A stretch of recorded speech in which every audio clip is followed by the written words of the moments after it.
Uh-oh.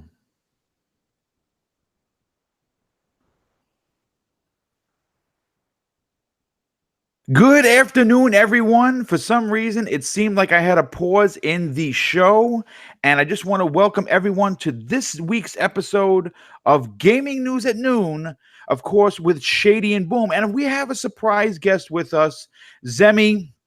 Zemi Games is joining us. Today is a special episode, a little different than what you guys are normally used to. We're going to be talking about the 20 top games of E3 2019, really the best of the best. This show was supposed to happen last week during E3 on last Thursday, if you guys remember. Unfortunately, it was a big scheduling issue trying to get people on. So we decided to change, kind of just, still do the episode and talk about one of the some of the best games that we all had a chance to watch and see. And some, of course, like me, I was lucky enough to actually play some of them. So first of all, I want to introduce my panel. It's small, but you know these guys from Breakfast with Boom. I'm going to start with So Shady. First of all, I want to say thank you so much for being here. How was your E3 2019? And thanks again for being here, brother. Oh, it's not a problem, Boom. I'm happy to be here. E3 was good. News is still trickling out of the event, actually, from a lot of these sites that have gotten their, hands on. They're also getting back to work and are able to write out these articles. So there's still a lot of info. I can't wait to get into that. And I mean, I don't want to take too long here. We got 20 games to talk about. So I'm happy to be here. E3 was sweet. Let's do it.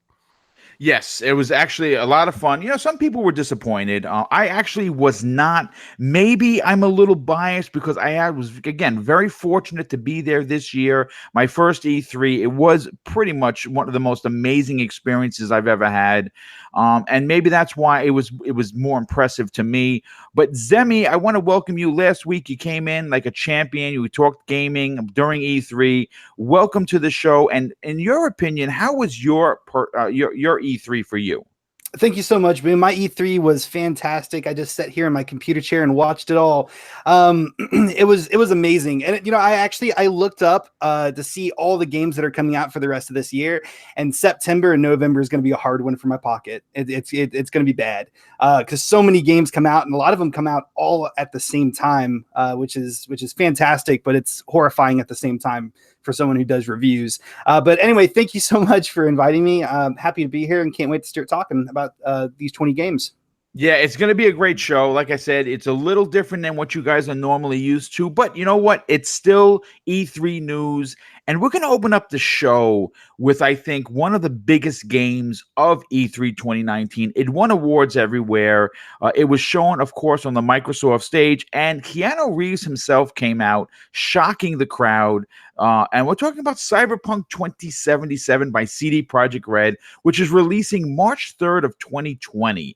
And there's no doubt that this game is going to sell.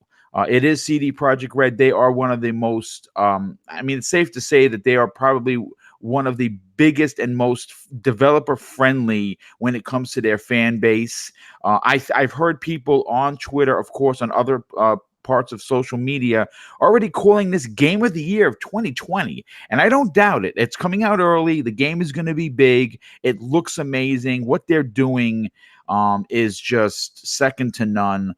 And every time we see the game running, it appears to be even better, blowing away everyone that sees it. So I want to start with you, Shady. Cyberpunk 2077, obviously, we've seen it for the last couple of years, but we got a chance to really see it. And it turns out that Keanu Reeves' character is a main character, not just there. He's not there for, just for the lights. He's actually a big part of the game. What were your takeaways from Cyberpunk 2077 this year? My God, Boom, even though I didn't get to see, the extended hour-long gameplay, the trailer that they did show, if you call it a trailer, most of that was like a cutscene. But my God, my mind was so blown. I've been hyped for Cyberpunk for 6 years or something now, since that very first trailer way back. And I'm just getting more and more hyped by the day. It's official. This is my most hyped game this entire gen. I cannot wait for this thing. I finally, feel what it's like to get into a CD Projekt Red, the hype zone of it. I respect Witcher 3 for what it does and what it's accomplished, but I never got into it big time at all. I'm kind of burned out when it comes to fantasy, the magic and the monsters and stuff like that. It's not that it's bad or I dislike it. It's just, I've played and seen so much of it since the Lord of the Rings movie have come out, and being a science fiction guy, I want science fiction, not fantasy. And Cyberpunk is delivering that in spades. And it just looks like it's pushing every envelope that gaming has. It's very mature. The open world is the most detailed I think I've ever seen, most lived in looking. The dialogue that was going on was just, I don't know, man. It felt like a total AAA Hollywood movie, but we're going to be playing this thing. I'm going to be lost. Like I've got to chop down my backlog quick, because come next year when this thing comes out, that's all I'm going to be playing for. I have no idea how long. Keanu Reeves coming in and being more than just like a celebrity cameo for a pop, I think is really cool as well. He is kind of like your Cortana, if you will, from what I've gathered, and he is with you for like the entire game. And you get to interact with him on different levels and change your relationship with him depending on the choices you're making and stuff. It's very dynamic sounding. He seems to be completely on board, which is cool. I mentioned on a previous show that I like how he's basically an honest dude and was kind of like, this video game stuff is new to him. He's not into it, but he just thought this part was interesting and got involved. I like that he's not pretending that he grew up a gamer and starts throwing buzzwords around. Like, I played Mario and that Link game. Like, Jesus, he's not doing any of that. So I liked it, man. I love what I've seen. What I do not love is the community of cannot wait to be offended and try and burn everything around them down community that has decided to use Cyberpunk as their new pillar of rage, because it is out of control, man. From quote unquote very risque posters that are inside the game. I mean, get over it. You can't have it all. If you want representation in video games, you have to take it in all forms, whether you like it or not. And I don't think this is cool, man. I don't like this hate train already on board something. I like how the creator, Mike Pondsmith, who I also just realized a little while ago, works for Microsoft, or at least he did. He would actually go out to studios around the globe searching for talent and stuff like that. That was his job. It blew my mind. But either way, he's coming out and squashing some of these hater guys. Yes. Like, how about, I saw that. That's a great point. Like, how about you maybe, don't tell me as an actual black man what to get offended over, he says. I loved it. And he created it, for God's sakes. Like, it's ridiculous. I think this game is going to just blow so many minds. The sales are going to be huge. This is going to be one of those games that really pounds through the social zeitgeist, I think, and gets more than just gamers' attention. It already has, but in the wrong way. We've gotten the wrong people's. I think this is going to get Hollywood's attention. It's going to get a lot of people's attention, because this is like, to call it AAA, I think this is the first official quadruple A video game, and I'll leave it at that. Yeah, I'm hyped for it, man. Yeah, that's a great point. This is a big title. I am going to say that when politics reeks its ugly head into gaming, it always seems like a reach. You know what I'm saying? Like, I can understand if someone was purposely going out of their way to maybe offend a group or a particular type of person, then there would be outrage, and then I'd be the first one to say, you know what, that's wrong. But representation in games, especially in a fictional game, which is obviously, folks, it's make believe. Okay, this dystopian future that they're painting is probably never going to happen. And if it does, we're all going to be dust before that happens. You're talking hundreds and hundreds of years before people could just change their arms and legs based on their feel of the day. And I think that this so-called fake outrage that has plagued the last 12 to 18 months I think it's everywhere. I don't necessarily think it's just gaming. I think it's social media as a whole, that if someone wants to be heard, all they do is, kick and scream like a 2-year-old. They do. Like, these aren't gamers that are complaining. They're just like bloggers and whatnot that are trying to push their particular political agendas, and they're using video games as a vehicle to do so, because video games, let's face it, they are the biggest form of entertainment in the world, especially at least money making. Yes. They make them more than Hollywood, right? So they are huge. So it's really easy to latch onto that and start pointing fingers. And with gamers being rather tech savvy, we engage. So these ridiculous blogger types, they get a lot of engagement, whether it's good or bad, because the gamers just won't stand for this type of perpetuated hate that doesn't belong in this industry. It's ridiculous. Like, there are some things that needed to be changed. I think they have been addressed. It has been changed. back off for a little bit. Like this, it's ridiculous. This game deserves all the hype that, you know, it just deserves it all. It looks insane. It's so ambitious. It's not taking any shortcuts. And I like that. I appreciate it. No, I do, and you know what, Zemi, I want to get your opinion on this, brother, because obviously, you have a particular gaming scope, and I think that's I think the fact that you're so honest about what you like and what you don't like is what really makes you a genuine person, which is why I'm glad I have you on the panel whenever I can, especially on Breakfast with Boom. What are your expectations for Cyberpunk 2077, and if so, how excited are you for this game? I'm absolutely excited, and my expectations really could not be any higher. And if they only deliver half of what my expectations are, it will easily be my game of the year. Okay, good. The story looks amazing. The graphics look amazing. The gameplay looks outstanding. They're not shying away from those more mature adult themes, which I really, really like in games. I like games to be, I don't like them scary, but I do like them to be like real and dirty and grimy. And that really kind of looks like what this game is going to be. It just looks absolutely fantastic. I cannot wait to get my hands on it. And I think you said that the game came out on March 3rd. Yes, I thought that's what they said. Okay. Because what I was seeing was like April 16th. Yeah, I think it's April. Oh, okay. Maybe I had the dates mixed up. I appreciate the so it is April then. Okay, that's fine. Yeah. But yeah, I mean, I'm absolutely pumped for the game. Part of me is so excited that it's coming out, early on this year. But there is a little part of me that kind of wishes that it would come out like later on, like holiday of next year, for the simple fact that I really want this game to be game of the year. I think it has the full potential to do that. From all the games I've seen so far that are getting announced for 2020, I can't think of one that I think would be more deserving than Cyberpunk 2077. Why do you want it to release later? God of War swept Game of the Year and released in March. But historically, though, a lot of games that release early on in the year, they get forgotten about. But Cyberpunk, I mean, come on. Yeah, I don't think that's going to happen, Zemi. I got to be honest with you. I hope it doesn't. No, this is a big game. This is, first of all, CD Projekt Red. They have an aura about them. They're one of those companies that I don't want to say can do no wrong, because any company could do wrong, but they have such an appeal to the fan base, and they have such an understanding to the gamers that play their game. If you remember when The Witcher 3 came out, there was like 17 weeks of free DLC. You know what I'm saying? I mean, it's just absolutely the way that they give back to their fan base is second to none. And we show our love by buying the game.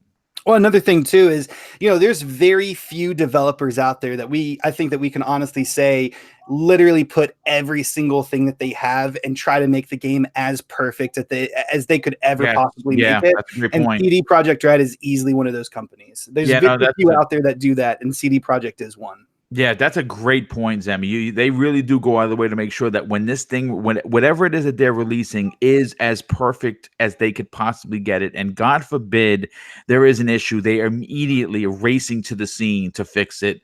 Real quick, before we move on to the next game, I have to first of all thank Scrub Nurse for two things. One, he gave us the date. It's 4/16/20 for Cyberpunk, thank you for the correction, and thank you for the outstanding $5 super chat. He says the hype is real. Cyberpunk 2077 will be where you were when that type of game years from now. Can't wait. Glad the podcast and the gang is back. Well, yeah, thanks so much for being here, dude. We're happy to be back as well. We're back onto our regular scheduled programming. Obviously, last week was a little crazy. I wasn't even sure I was going to get one live show. I was able to get two, which was great. So thank you for everyone for being here. But I want to move on to the next big game. And I'm going to be honest. I'm not one of these guys that you throw a CGI trailer up, and everything's golden. I was hoping for actual gameplay, but we got an understanding as to why there wasn't. And I'm talking about Halo Infinite. Now, I'm going to tell you this right now. First of all, being in the Microsoft Theater, watching this, obviously it's big speakers. It's a big production. And when you hear the iconic Halo music, for me personally, maybe I'm a nerd, and I'm okay with that. My hairs stand up. I get goosebumps because I'm so excited because I'm a big Halo fan. And you obviously are seeing this CGI trailer transpire, and you're not even sure where it's going, right? It's kind of explaining the story. And then you see the chief, he's floating out in space. But when he gets him into the ship, and then he drops him, the thud, I felt it in my chest. Like you felt like, holy shit, the Master Chief is that heavy, that big of a dude. And I gotta be honest with you, I'm not sure if anyone felt this way. I can't wait to get the panel, and I want to talk to the chat about this. When he got his power on, and he put the chip in the back of his helmet, did anyone else think that he was going to strangle that dude? Like the way he walked up to him, he was going to kill him? Because I was like, my God, they're taking this. Now Chief is the bad guy. He's going to kill this dude. What's happening? And it turned out not to be that. It wasn't that. And and it was the chief. Chief being chief.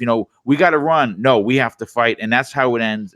I got to tell you, I was blown away. Of course, I wanted gameplay, but I'm okay with the way things went. I want to start with you, So Shady. First of all, did you get goosebumps seeing this? And were you okay with just, the trailer kind of explaining what was happening?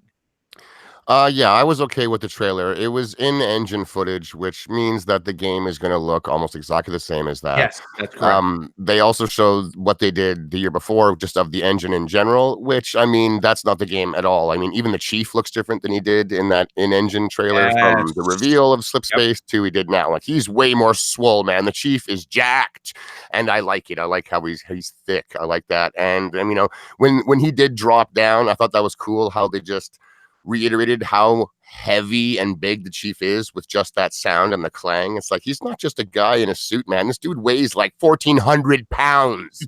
He's 7'6". It's like, it's insane. I love seeing the normal soldiers, the normal humans beside the Chief, or any Spartan for that matter. They don't do it enough, because the Spartans are gigantic. They are true giants amongst men. And I think that is really, really cool. They hit that home in this trailer. I thought the graphics were fantastic. The lighting looks great. It got my imagination going 100 miles an hour as to what the game is going to actually look like. There was a moment that they did show where you're actually in the Chief's helmet. The health bar filled up with that classic sound effect. And that's very reminiscent of what we're going to get. If anyone watched the Inside Xbox, the next day they had one of the dudes from 343 on there, and he went into some big details, like what we saw is actually the intro to the game. When you push start, that's the very first thing you're going to see, is what we watched. So I thought that was pretty cool. And then what else did he mention that I thought was really neat there? Oh, I just forgot. I got a little bit of a brain lapse, but I was impressed. Obviously, people want to see gameplay, but it's over a year and a half out. That means we have another full E3. We have 2 Gamescoms. We're not going to see at this Gamescom, but there's 2 Gamescoms. There's another E3. Plus, there's 2 of the XOs. Like, there's so many shows for them to still show this. It's the same with Gears of War not getting campaign footage. We'll talk about that later, but I was very impressed with it. I thought it looked fantastic.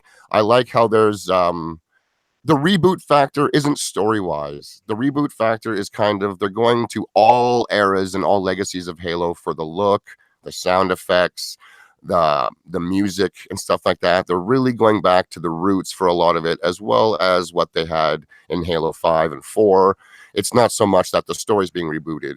So I didn't beat Halo 5 on Legendary. I'm not exactly sure what the little bonus ending was that you saw. I've heard that it explains kind of why the Chief is floating in space, but he's out there. Cortana was not in that AI chip that he put into his head. It was empty. Right. So it is continuing 5. I believe Bonnie Ross has confirmed that as well.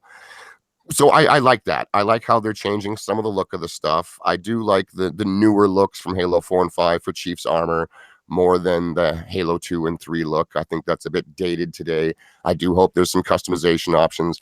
But the fact that, it's going to instantly start and we're looking at another busted up Halo ring that we're going to go on, I think that feeds into the game being kind of like a giant open world hub that lets you go and load up the campaign levels as you wish. And then you just have this huge Halo ring to explore. And it also lends itself to a potential battle royale mode, which I really hope is a thing too. But the trailer did its job. I'm extremely excited to see more of it. And that's what advertising is supposed to do, is give you a taste, get you excited, and leave you wanting more, not just drown you in details and stuff. So I think it did a great job. Yeah, if you remember towards the end of the trailer, it appeared that Master Chief walked into like a 3D kind of a map, right? Didn't it seem like I mean, I don't know if it was part of the cutscene, or maybe that's how you choose where you want to go. That's what I got from it. I don't know if that's in fact the case, but I know that you're going to have a more open world to explore, and you want to do that in Gears. You want to do that especially in Halo, Oh because there's yeah. so much lore and there's so much stuff to explore. The main missions are always great, but wouldn't it be freaking awesome to have a side mission or two where you kind of just went off the beaten path, just to see something different? Just And I to think have that, a whole open area, I think would be the coolest. yes, For anyone yeah. that's read the novels, like the Spartans aren't just a walking tank that runs right down the center of the battlefield and lays waste. There is a lot of sneaking around and stealth, almost kind of like Splinter Cell-y type lore going on with these guys. And I think that would really lend itself well to just having a giant open area where you can like hide in the bushes as a big Covenant patrol passes, and maybe you grab the tank that's behind him to blow him up. Like, you just don't see moments like that in the action-packed gameplay of their campaigns, but just in a open world where you get to do whatever you want. I think it lends itself to everyone's play style. It'd be sweet. Yeah, it would definitely give more choice to the player on how you wanted to tackle particular situations. Of course, most gamers are going to just throw grenades, running, with their BR in hand, and take out as many Covenant as they can. But wouldn't it be pretty awesome if you could do it like in a different manner? You get the sniper rifle, get behind them, and pick them off one at a time. Do something. Again, this is going to be not so much a reboot as a rebirth of the series, bringing it back to Combat Evolved. That's the feel I'm getting from it. Talking, with different people at E3, actually got a chance to meet Bonnie Ross. I took a picture with her. She is very, very welcoming. And we got to talk for like 5 minutes. You can't really, spend an hour talking to these executives, but I got 5 minutes to talk with her, and she's really nice. I got to tell you, man, it was amazing to, again, it's like you're a bit starstruck, because, we're gamers, right? We buy these games, we play them. But to meet the minds behind them, especially the studio heads, like I said, it was pretty amazing. But Zemi, you are a Halo fan, you are an Xbox fan. What were your takeaways from this amazing CGI trailer? I mean, it was just like an emotional roller coaster for me. I mean, I just felt sad for the guy just like stuck on the ship, and then then he swipes like the front window of the cockpit, and he sees Master Chief there. And I kind of start chuckling to myself, because I'm like, yeah, that's Master Chief. That's the type of situation he always gets himself in. Like, this man cannot stay out of space. Like in Halo 2, he just grabs this big bomb and just just goes straight out the ship and like puts it like right next to the Covenant ship and blows it up. Like, this man just puts himself in the worst situations. I absolutely loved it. And I will also say that whenever whenever the guy let him go and he came down and he smacked onto the ground, I love that. It was such great detail. I mean, because Spartan, all that armor and everything like that, it just weighs a ton. And whenever he turned on his visor and he started walking forward towards the guy, I did get the same idea that, oh my God, Chief is about to like choke this guy or something. Like he's about to body slam this guy or something. And then I actually said this in like the last time that we were talking about Halo, that I really hope the guy in the cockpit had some MREs, because like whenever Chief opened up that back door, like everything went flying out.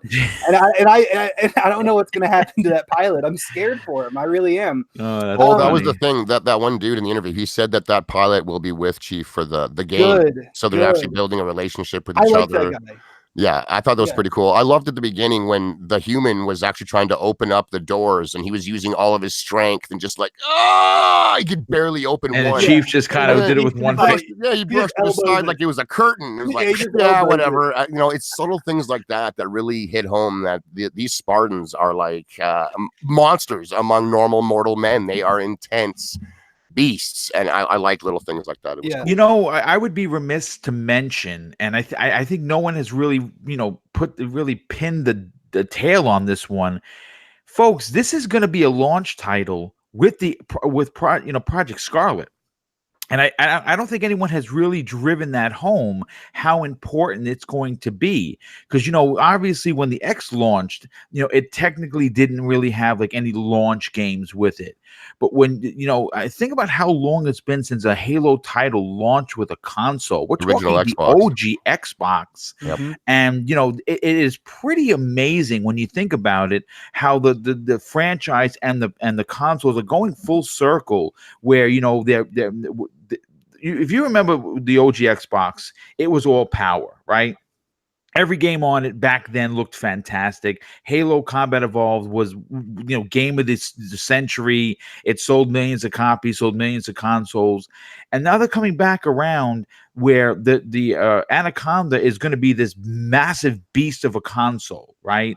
And they're launching it with a game built for that console. You can only imagine what it's going to look like. I was going to say, yes, like it's going to run on the Anaconda and Beastly, the Scarlet, but I'm pretty sure it's going to run on our Xboxes. Oh yeah, today as well. It's going to run on everything. But and on PC, like I think that's why they can launch a game of this caliber with quote unquote new hardware, is because you technically don't need that hardware, so they're not stuck only selling it to the earliest of early adopters.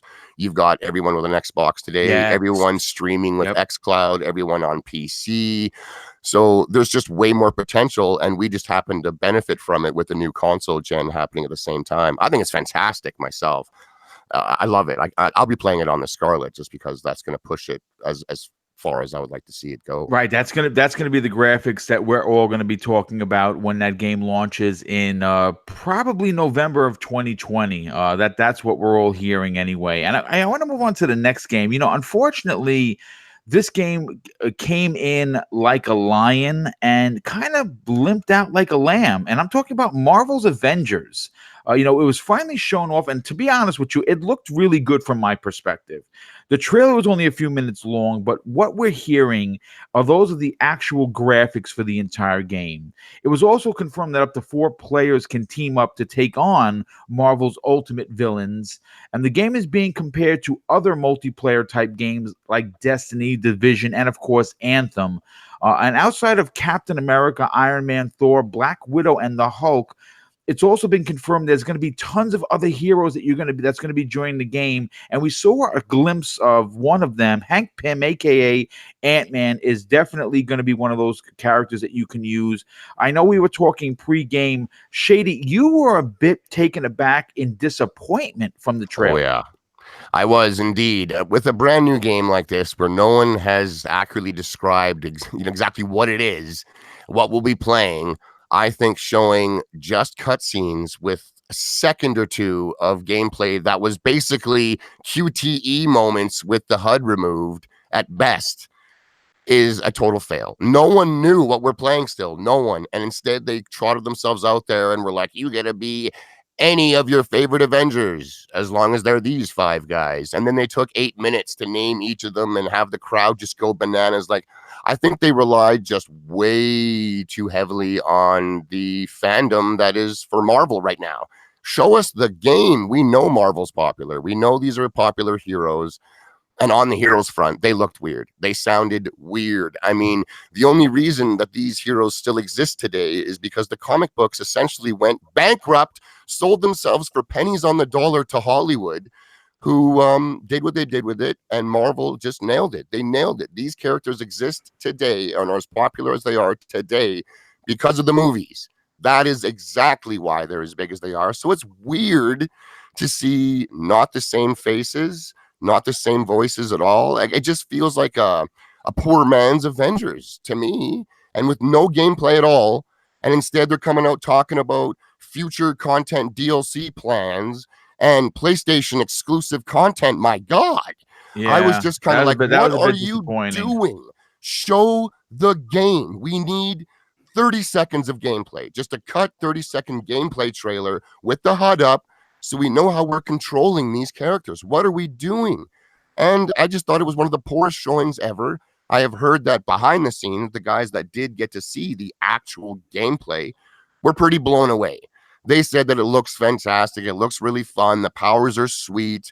I guess the gameplay was the opening level, which is generally a single player level in looter games and these type of 4-player co-op games. Right. You play the beginning by yourself, and then you join up with your buddies after it's explained kind of what's going down. And I guess that's what they were shown. But they were pretty blown away. I just thought the reveal was absolutely terrible. The faces were terrible. It looked like Thor's face was on Black Widow's face. People are calling her Bloke Widow. I love it. The game needs some work on the faces, in my opinion. And then it just needs to show some gameplay. Like, they can choose to have different faces if they want. I think it's weird considering when it comes to Star Wars, Han Solo always looks like Harrison Ford, no matter what. Even on the Super Nintendo, they did their damnedest to make those pixels look like Harrison Ford. And same with Mark Hamill, same with Carrie Fisher, same with everyone from Star Wars. Now, obviously, Disney owns their likenesses. They were signed off in the 70s before it was a thing. Whereas today, I'm not sure if Disney actually owns the license to Robert Downey Jr. I think for Iron Man. Yeah, I spoke So to I think that's probably why. I spoke to a few people over there regarding it, and what they said about the game, and again, that's one of their biggest complaints, was Captain America doesn't look like Chris Evans, and they look like their comic counterparts, it's like a stunt as double opposed almost to the actual MCU characters. And some people are digging it, some people are on the fence about it. I'm gonna be honest with you. I'm okay with it.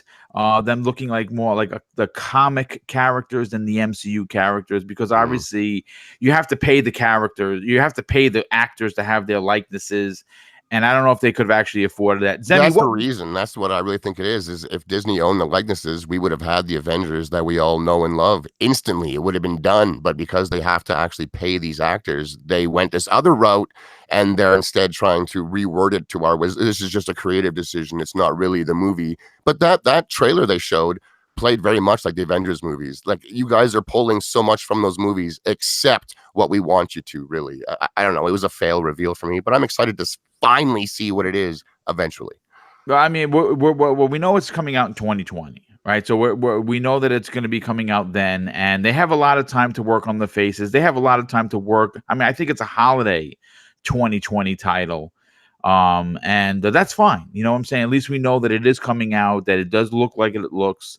I heard that the gameplay is supposed to be fantastic. I didn't get a chance to see it myself, because E3 is huge, and you have to really kind of pick and choose your battles on what you want to see, because these lines are 2 hours plus. I got a chance. I was hanging out with Iron Lord Gary from the Iron Lord podcast, and we got a chance to see Borderlands 3. We got a behind the scenes reveal, which was only for people that actually stood online, but the line was 2.5 hours, man. So you kind of got to pick and choose your battles. But I wanted to really wanted to see this game running, but the line was 3 hours long, and I'm like, you know what? There's only so much you can stand in one day. Zemi, I want to get your opinion on this. This is going to be a big game come next year, especially on the multiplayer front. They are talking, different stories, and this game is supposed to go on forever. They're going to keep adding content to it. Supposedly, the content's going to be free. So obviously, they're gonna do something in the microtransactions realm where it comes to suits, costumes. Spider-Man will have you'll be able to buy his ultimate suit, or you'll be able to buy the Iron Spider suit, or you'll be able to buy the Captain America 1940 suit. And you know what? I got to be honest with you, folks. I know that people, DLC and microtransactions, dirty word for some people. For me, if you're a fan of Marvel like I am, you've been following them since you were a kid, you'll pay $5 for hopefully it's $5. Hopefully it's not the new Fortnite standard for skins. Yeah, Fortnite set the standard at $20 a skin. That's you better be able to unlock good. them in game if that's the case. Right. Well, I mean, I'm sure there's going to be a way to do it, but there's also probably going to be a way to power through. I'm going to tell you this right now. Boom will never spend $20 on a outfit for one character. You want to give me 6 outfits for $20? I'm in. Not a problem. You want to give me one outfit? Listen, there's a reason why I don't play Fortnite, folks. But Zemi, I want to get your opinion. Are you excited to see where they take this series, and were you impressed with what they showed? I don't know if I'm excited to where they're going to take it, because I'm probably not going to play it, because I mean, you guys know I'm not that big of a superhero fan. It's just not my cup of tea. But as far as the trailer goes, I thought it looked fantastic. A lot of it was just cinematic, and then they did show like little tiny glimpses of the gameplay, but the gameplay did look, from what I saw, very smooth, very intuitive. It looks like it's going to be a fantastic game. The graphics overall look pretty, pretty good. I mean, for a superhero game, and I mean, I thought it looked pretty nice. I mean, ultimately, I was just watching the gameplay, and I'm going to obviously watch more gameplay of it, but part of me actually wants to buy it. But then again, part of me does it because I know I probably won't play it. But the game does look fantastic. It actually did get me hooked. They said it was heavily narrative driven, Zemi. You'll play it. I know. Hey, that's all they got to say. I'm in. No. Well, I mean, listen, it's going to be very interesting to see where they take the story. Obviously, we kind of have a bit of a gist of where it's going to go. We know that it's again, you can use Captain America, but apparently he dies. So I don't know how that's going to work out or not, because that was obviously, he's my favorite hero of all time. So I'd be devastated if he did die and you couldn't use him. But they're going to work it out. I'm excited to see where they take it. Real quick before we move on to the next game, I have to thank Ricardo Willis with the outstanding $2 super chat. He says, "Welcome back, Boom. Hope you had a great time." Yes, I had a fantastic time, but I'm going to tell you this right now: jet lag is a mother effer. Thanks to that and a migraine since Saturday, the last couple of days have not been good. That's why I've been kind of staying off social media, because I just, even looking at the screen made me sick. But I want to talk about the next big game. Final Fantasy VII is one of the most anticipated RPGs slated for 2020. And it looks like it's being made in the form of the way Capcom treated the remake of Resident Evil 2. The story is going to be told over 3 different releases, which, I'm going to be honest, had a lot of gamers, including myself, concerned regarding the $180 price tag for this game. But I have to be honest, what was shown off during the Square Enix showcase proved to many Final Fantasy purists that the game is in fact being made the right way. It looked big. It looked awesome. It was detailed. It was a different way to play Final Fantasy VII, but I got to tell you, I was hooked, hook, line, and sinker for me personally. Shady, what were your takeaways from this very ambitious remake? It was a true spectacle, really. Like, it was just kind of like, oh my God, the graphics were insane. The character models looked insane. I really liked what they described with the fight system, where it's a light hack and slash to fill up your bars, and then you can pause the action, bounce around to whichever one of your party members, use potions, cast summons, cast spells, stuff like that. So it's a mix of kind of hack and slash and the turn-based from the past that a lot of people enjoy, myself included. So I thought that was really cool. This game's going to be huge, like huge. Now, that being said, I thought there was like massive warning flags for myself as a gamer flying out here. I mean, some of them are me problems. I'm not hugely into anime, and having all the characters voiced now, I found instantly. Oh, you were more like a text kind of a dude. Almost. Well, when it comes to Japanese games, especially, I'm not into that genre. The tropes annoy me as opposed to entertain me. So like the voice acting was a little much, a little. I find anime voices, like the English is kind of, the emotion is off. It's always amped up in a artificial way, I find. And then when they were fighting that boss, that scorpion boss, for like 8 minutes or 5 minutes, whatever it was, my God, there was so many quips getting thrown around. It made any Marvel movie look like there wasn't a single quip in the movie. Like, it was every single 5 seconds almost, they were back and forthing these weird little quips, and I was just pulling my hair out like, it's already too much with that. Visually, it looks insane. I think it's going to play great. I think it's incorrect to actually call this game Final Fantasy VII Remake. It's not a remake at all. I think it's a retelling. It's a retelling. It's a reimagination completely. This entire game takes place in that opening city in Final Fantasy VII. You're not in that thing for more than a few hours, and you're out and you never go back. Like, so to put this entire game 40, 50, 60 hours into a city that essentially didn't exist like this before. It's a totally different game. I don't think it's going to hit the same notes that the previous one did. It's going to go for some of the big ones. There'll be some retellings on some stuff, but to call it a remake, I think is false. I also do not like how it's chopped into 3 games only because we're dealing with Square here. My God, I'm going to be 50 years old at least by the time this 3rd game comes out.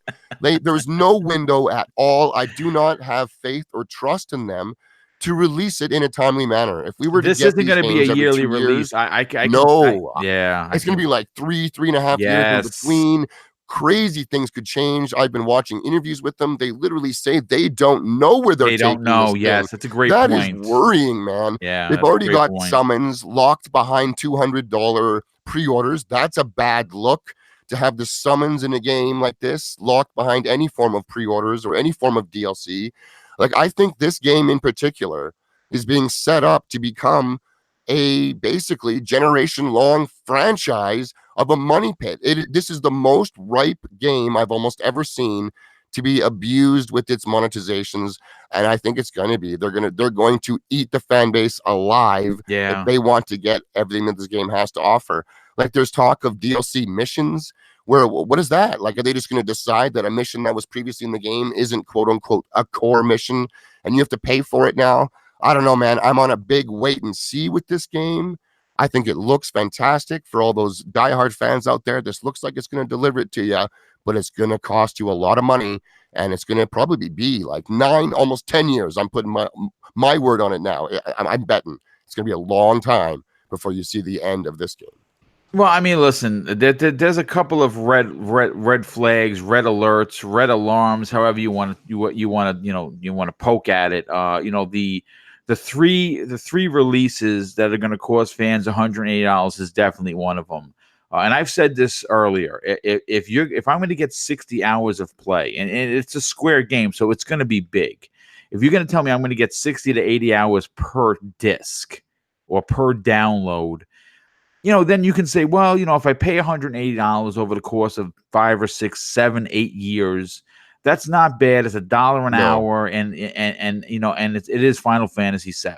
I'm just worried that they're going to have those in-between windows where they're in between the games is going to be loaded with just so much DLC content, trying to get as much money as they can out of the fan base in between launches. Like this, in my opinion, is the most ripe for monetization abuse. I really hope it doesn't happen, but I think it's already starting. They've already begun it with their whole advertising campaign and what they have on offer and what's locked behind some of it. It's just not a good look, but I think the game looks spectacular myself. There is that. Well, I mean, listen, and Zemi, I want to get your point in this, but before I do, when you start talking about DLC for your first disc, and we don't know when the second part is coming out, that concerns me, because I have to agree with Shady where they're looking at this as a money pit, potentially. Again, this is potentially. This is just our opinion on it. I'm not shitting on the game by any stretch of the truth. I am buying this game. No, I'm not buying the $200 edition. And secondly, I think the other concerning part is there has been no talk of the Xbox One release.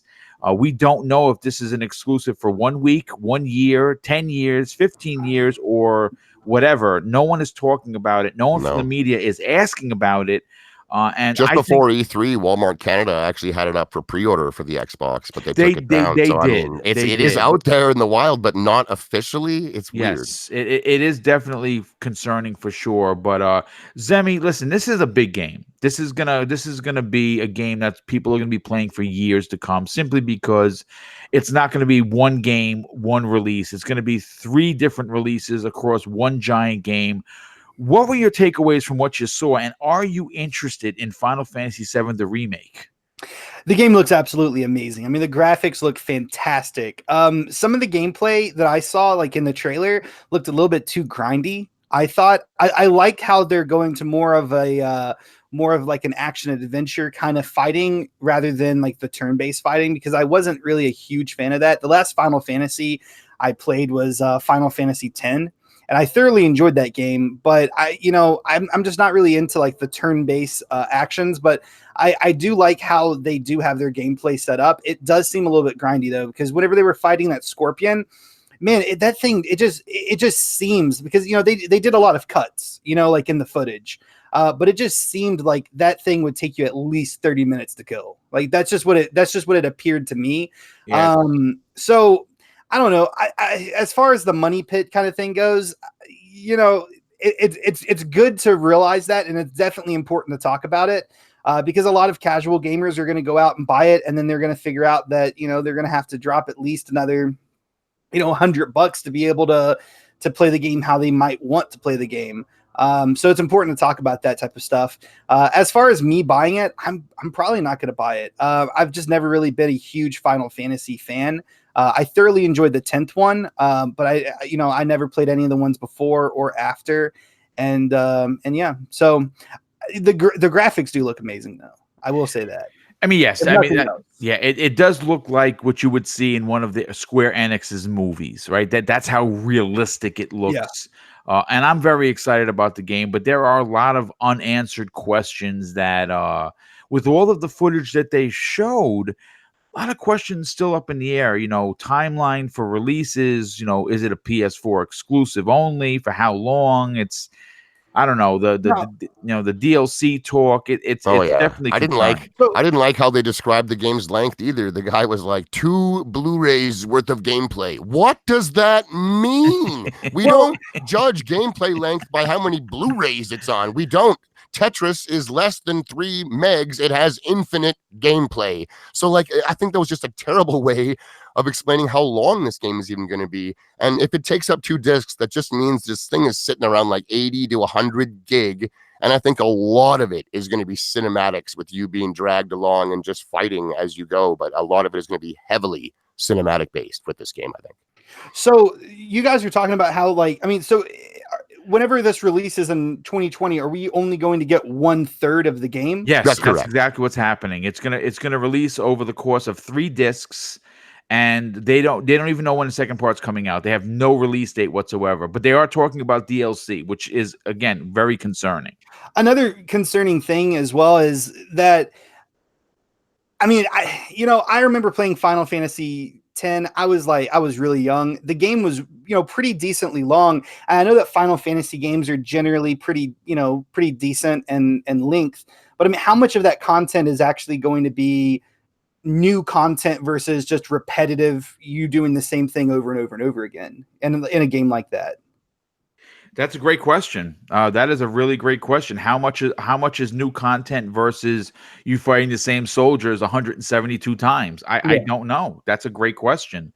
Unfortunately, they didn't really show enough to make that assumption. I'm assuming, like most RPGs, you are going to fight the same creature or group of bad guys in different orders or with different colors or different styles. But listen, all I know is this. I'm excited. I loved Final Fantasy VII, the original. I beat it twice. Once in Japanese, which was, I still can't believe I did that. Honestly. Yeah, it was ridiculous. Back in the days, you had to print out all of the, the FAQs, and it was I can't believe I went that far, dude. But I did it nonetheless. But it's going to be a big game. Like I said, a lot of unanswered questions. Hopefully, we do get some more answers in the upcoming months, before the game's release. But I want to talk about the 5th game that we're going to be talking about, and that's Watch Dogs Legion. And I got to tell you, man, I'm a big Watch Dogs fan. Loved the first one was good. The second one was great. And I loved every character in it. And this time, Ubisoft is really, really changing how the original one played. I mean, the gadgets are still there. The sneaking gameplay is still there that you'd get in Splinter Cell. But the fact that you can recruit anyone is a big change for the franchise. Another huge change is the permadeath. I'm not sure how many people actually know that, but your character dies. That's it. That character is gone, and you move on to someone else that you recruited. And I think that's pretty interesting. I never been a big fan of permadeath, but the way that they're doing it, it seems as if different characters with different skill sets are going to matter on how you take on a mission. And first of all, it's happening in London, which is amazing. And the one thing I have to say about Ubisoft as a whole is that when their teams get into a city, they really go to town when it comes to like going one for one. And I'm expecting London, even though it's going to be a futuristic London, to look really identical to the real London. Shady, did you get a chance to see the gameplay? Because there was a lot of it out there, which I thought was amazing. What were your takeaways from what you saw with Watch Dogs Legion? That was my game reveal of all of E3, to be honest. Games that we hadn't seen yet and actual gameplay being played, 13 minutes of it or whatever it was. My mind was so blown at the concept of what they're doing here, with every single NPC being individually voiced, having a background, that AI character that you're essentially working for, dynamically talking about how, John Doe over here just died and you got to take over. That moment when the old lady was taking over the heist. Wasn't she a hoot? Oh, it was so funny. Like the animations all played out when she was climbing over that railing. It looked like a 68-year-old old lady climbing over a rail. She's tasering. I think this is such a new idea, so ambitious. I've heard that behind the scenes, it was a massive undertaking for them to pull this off, and actually caused like an internal delay before we'd even heard the game was for sure. They'd already had to delay it inside because this was difficult to do. They are using some form of AI to actually write and voice a lot of what is happening here. Like they're claiming that these are unique NPCs, every single one of them out in the real world. I've even heard, they didn't say themselves, but I've heard from other people that were at E3 that you can actually even take over some of the enemies. They're just different ways of doing it. They're harder to take over, whereas every NPC, you have to do like a little side mission with them to gain their trust, and then you bring them in. But man, we heard the rumors that it was going to be in London, I wasn't really excited about it. Like, oh, whatever. And then as soon as the gameplay started, and it wasn't just London, but it was like cyberpunky London. Oh, baby. I was on board. The graphics were gorgeous. I thought the animations were extremely smooth. Now, I know that Ubisoft enjoys demoing their games in a way that most people tend not to play video games. They get very immersive in the way they show them off, which is what I do. So I love it. They don't just run full tilt down the street from, right to where they got to go. They're looking where they should look. They just make it feel way more immersive, and I thought they did a hell of a job at their reveal for this game, man. I was completely blown away. All my friends and I, when we were watching it, were just ear to ear smiling. We cannot wait to play this game. I think Ubisoft absolutely nailed it with that reveal and with the game in general, from what I've seen and heard.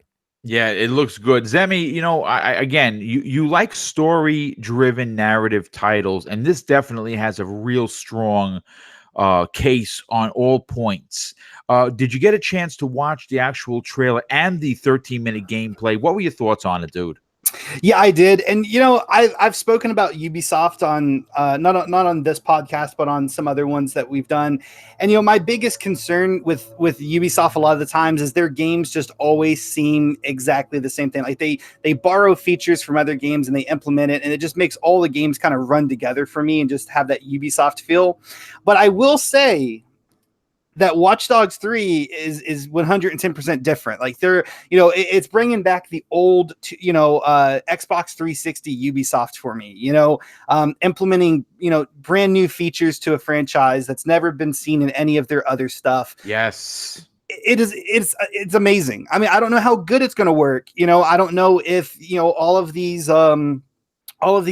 NPCs out in the world are really going to have different storylines to get them on your side, or if it's going to be similar storylines but just a little bit different. Like, you need to go to a bar, and help this person take out a wave of enemies, versus you have to go to a bus station and help this person take out a wave of enemies.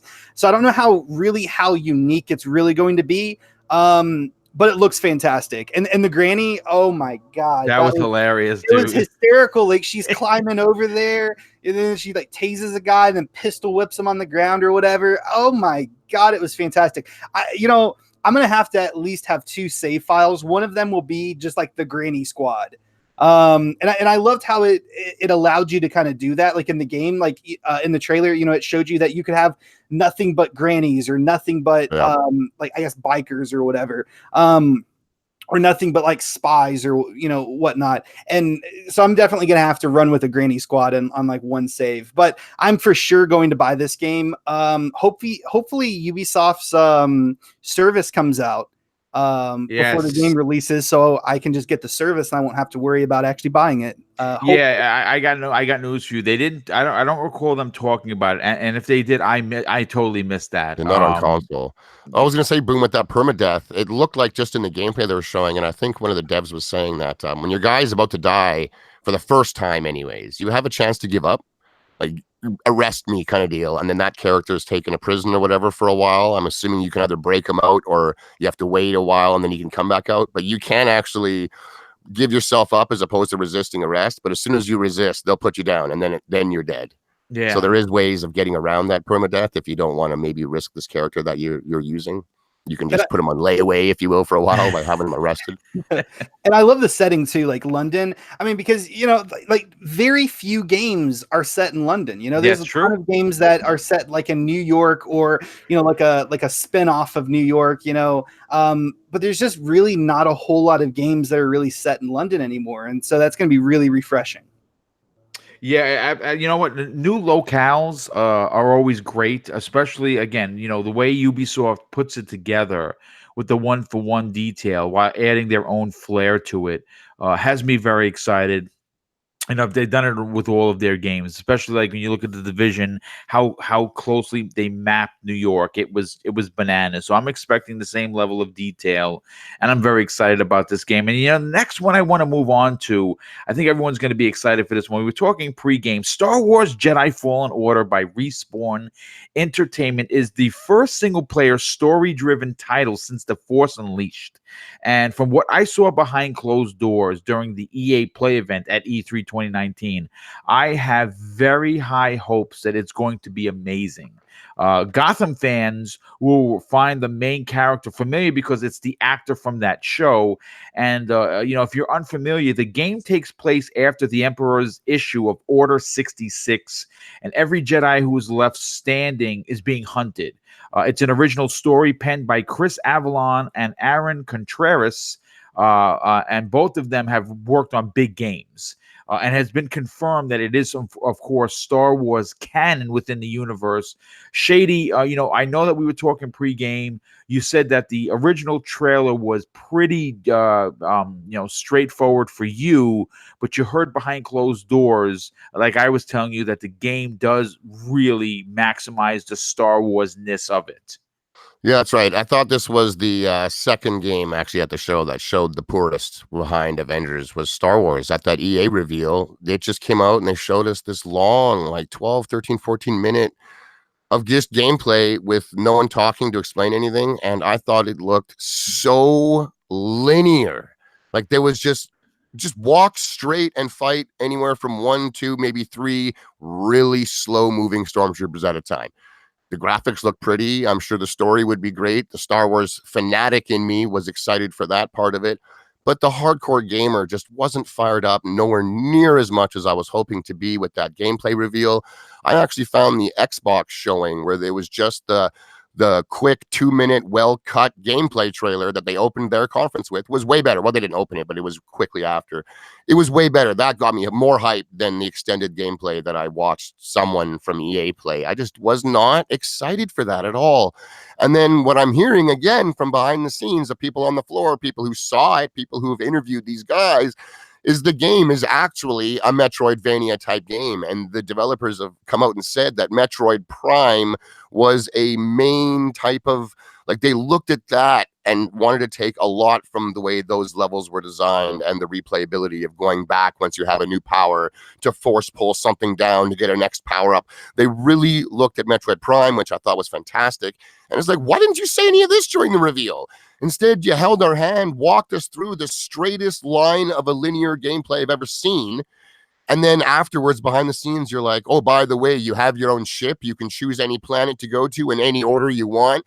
And while you're powering up and leveling up, you have to go back to places previously been so you can solve different puzzles that you couldn't before. And the fighting's mechanics are in such a way that they expect no two playthroughs to ever be the same.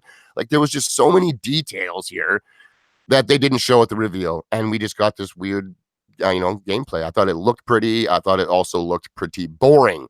But with all the details in the background, I'm hyped again. I'm super excited for this game. It just showed poorly. I don't understand. That seemed to be kind of like the trend of a lot of games at E3 was they didn't show what certain people wanted to see. And it is what it is. But I'm excited again after finding out what I have. But man, I just wish it showed better and got me as hyped as I was hoping it would at E3.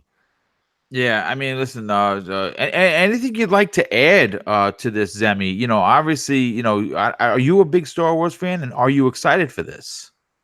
Yes, and yes, I am so hyped for this game. It is ridiculous. Because Battlefront 1 did not do it for me. Well, the original one, a lot of people do. The good one, like the old one, did. Old Battlefront 2, the newest one, didn't do it for me. And I'm not really a huge Lego fan. I'm so like all those Lego Star Wars games, like, I'm not really going to be jumping into those. So to get a single player narrative driven single player game is fantastic. Whenever I was watching it at E3, I was super pumped. I saw that there were a few issues with, like, maybe the stormtroopers that were running towards the character, like in a hallway, seemed to be running like in slow-mo, like they were running really, really slow. But overall, I really, really, really liked what I saw. And, I hope the game does have some more wide open, go where you kind of want to go features. But as far as like the linear mission, at least that we saw, I mean, I'm perfectly fine with that. I'm so pumped for this game. There's just not enough words.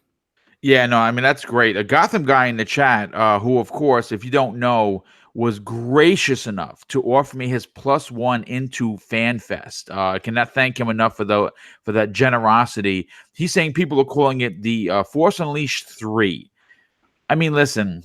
I would have been fine with that. That was an exciting game, an exciting series. This one, like, fight one or two guys slowly. It was just by the numbers slow in comparison to Force Unleashed. Yeah, I mean, listen, I got news for you. I have complete faith.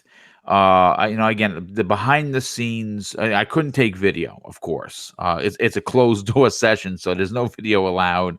I was thoroughly impressed with how the openness of it and what where you could go, what you could do, the different characters. It felt very Star Wars, and that's a good thing. That's what you want in your Star Wars game.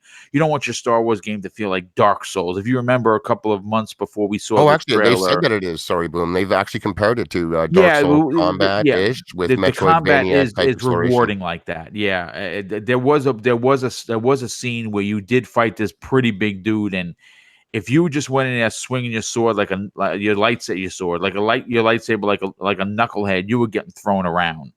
So there was some style, there was some effort that you had to take into using it. But the force powers that I got a chance to see outside of what you guys saw was pretty damn amazing. I got news for you. There was one instant, I'm not sure if they showed it later on, where a stormtrooper shot at you. He froze time. He pulled the stormtrooper to him, and he put the stormtrooper in front of him, and that laser shot hit him. Yeah. It just looks so cool. I mean, and like the combat, I mean, obviously, like there's not going to be any cutting off of limbs or anything. The game is rated that.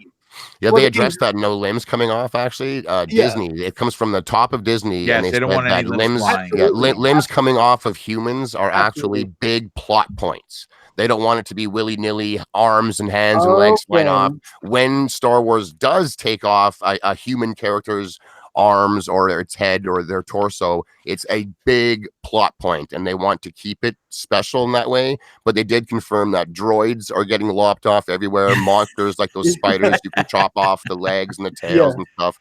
But the human characters specifically, they said that stuff is reserved for big type plot point stuff, not for just walking through and cleaving, 15 arms off in the hallway. As fun as that would be. Yeah. So that was their reasoning. It's not the violence aspect. It was just they like to save that so it's big. Okay.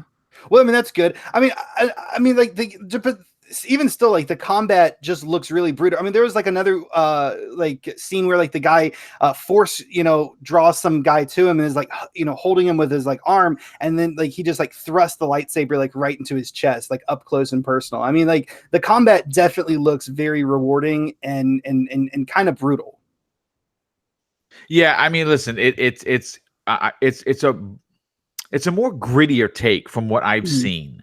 And I like that. This is a new Star Wars story. This is a new Star Wars character that, who knows, may actually show up in a film. Right? I mean, that this is canon. So we don't know if there's going to be books about this character or about the characters you're going to meet. I bet you will be in that Bounty Hunter TV show if I had to guess. It is a TV actor to playing him, and he's going to probably be in this one because that's out in the fringe, way out away from the Empire. And if he's a Padawan or a young Jedi hiding, I would think that's where he would go. That's sort of weird too. If he's a Padawan and kind of untrained, how is he stopping blaster bolts and all this kind of stuff? It seems a little bit I think where they put you in the game is much later from what the developer told me during the closed door, that this is much later in the game. They obviously wanted to show you with your powers. It would make pretty boring behind the scenes, a look at a game where you were fumbling around like a Padawan.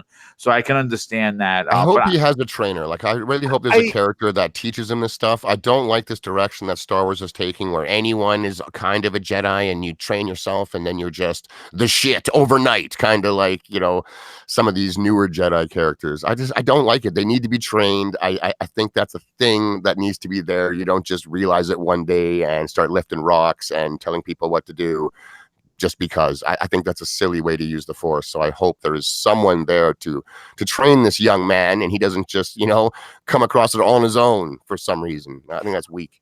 I also hope that like the first 30 minutes of the game is you as a young Padawan, like trying to run away from the newly formed empire, kind of like how Fable, like Fable 1 opened up. You were a small kid, and then spoiler alert, your family dies and everything bad happens. I mean, if you haven't played the first Fable by now, come on. But you know what I mean? Yeah. I really hope that the opening is like 30 minutes of that, if that makes any sense. No, it does make sense. It does. You do want a solid opening to a big tale. I think you're going to get it. But before we move on to the next topic, Thanaros with the outstanding $2 super chat. He says, any Darksiders fans, Darksiders Genesis was his E3 game winner.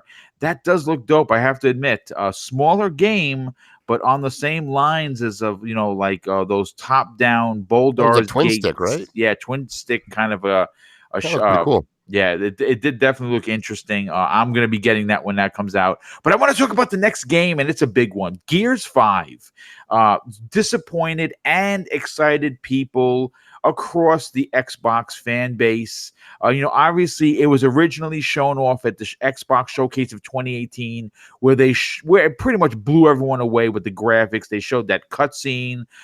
Everyone that's important in the Gears universe was there, right? Marcus was there, Dell was there, Kate was there, JD was there. And in the few minutes that we got a chance to see, it told a pretty big, deep story arc. And when they started showing it, where it was just Kate's face, and they showed the different angles. If she's fighting within herself, that's what it was telling me. And I'm going to be the first one to say I was disappointed that I didn't get any gameplay. I'm going to be honest. The game comes out this year, but, they did say on stage that, yes, we're going to get gameplay in July, and there's going to be another reveal in August, and that's great. That's great. But at the same time, folks, the game is 3 months out. September 10th is going to be here before you know it. And I felt a little, I don't want to say triggered. I just felt disappointed that we didn't get a chance to see this open world. And I'm going to tell people this. I got a chance to not only meet Rod Ferguson, but I got a chance to talk with him. And obviously there's a long line, so you only get 5 minutes with these guys because obviously they're like rock stars, right? So when I seen him in the team, they were doing autographs, and I got all their autographs on a poster, which was dope. And I said, Rod, you did something that I've always wanted in the Gears universe. You made it open world. And he smirked. And he says, well, I never said it was open world. I said it's the biggest Gears game we've ever made. And he kind of did the wink, wink. Now, listen, is it going to be an open world? I don't necessarily know. But from what I hear from different people, they're taking a God of War approach. Now, what do I mean by that? It's not just the graphics, but God of War for the PlayStation 4 was not your typical God of War, right? They really broke away from that over the top, very small Kratos, very big boss. And they made it this big open world adventure where the open world had its limitations. I think that's where they're going with Gears 5. And I think that the ability to do side quests is going to be new for the franchise, something I've always wanted. Again, I've played Gears of War. I've beaten each one of them a dozen times, probably more. And it's always been a little boring, running down the same alleyway looking for the same dog tags, the cog tags, and it's the same burnt out building and the same burnt out cars, and there's skeletons, and you're moving into where there was a MASH unit. I kind of want more in my Gears, and I think we're going to get it in the different areas. They're going to have snow levels, they're going to have desert levels, they're going to have wooded land levels. First of all, let me get the guy's opinion. I'll get the chat's opinion in a second. What were your takeaways from the very, very limited video of Kate having these emotions, Shady? Oh, I mean, they did show more than that. There was also the big CGI trailer for the new mode. That was they did do that. I'm not taking away from the Escape. The Escape looked good. I didn't. I was online to play it, and I decided to take video instead for the channel, which I put up. The game looks the new mode looks amazing, and I'm glad that they showed that off. The CG trailer was amazing. The game looks gorgeous running. I mean, just go to my channel, take a look at it. It looks amazing. But I really, really wanted some single player stuff. I understand a lot of people did, but like you said, there's still other events to reveal that stuff. We also just have YouTube in general to reveal launch trailers. Like I don't like seeing entire levels of games played by average gamers at best on stage when I'm going to play that level. And like you said, only a few months. I don't want to see some other guy play it. I know how Gears of War plays. Right. Last E3, we did get snippets of campaign in their trailer. We saw Kate meleeing enemies. We saw her zipping around on her skiff out on the ice water. We saw awesome looking cutscene that led into some of the story stuff. We've already seen it. We know what Gears of War plays like. There's going to be plenty of opportunity to show that as it goes. Like, this is how marketing works. If they came out and busted us up with 10 minutes of gameplay there and showed that new mode and everything, what are they going to show at Gamescom? What are they going to show a month before release? What is going to be so cool about the launch trailer? Like, start holding some stuff back and just teasing people. Everyone that I know wants more. That tells me the marketing did its job. Is you wanted more. That's what marketing's supposed to do. Is yeah, you're right. You are right. Wanting more. Like, it's fine to want more and even be disappointed with what you were given, but it wasn't such a turnoff that everyone's like, F Gears, I'm out. It was, I want to see more. I think if anything, the advertising did its job to a T. Like, it's brilliant advertising, and the fact that it left everyone hanging. Same with Halo.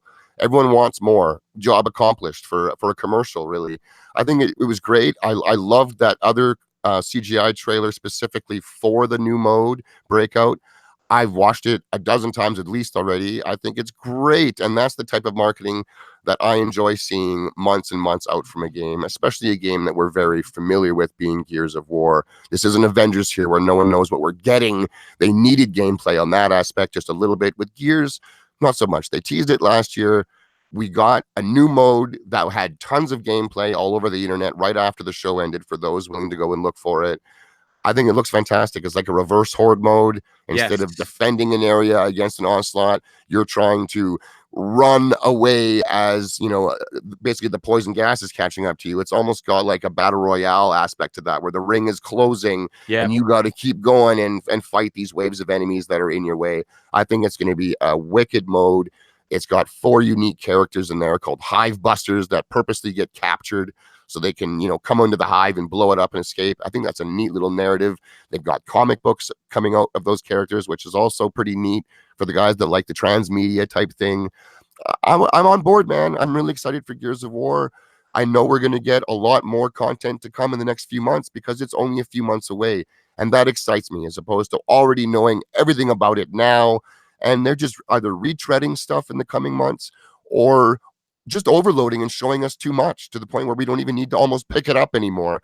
I don't like that type of stuff. I think they nailed it. They really did. I'm excited for this game. And I don't think it's open world either. I think it's a sandbox. I think the areas are just bigger. They're wider. There's more exploring.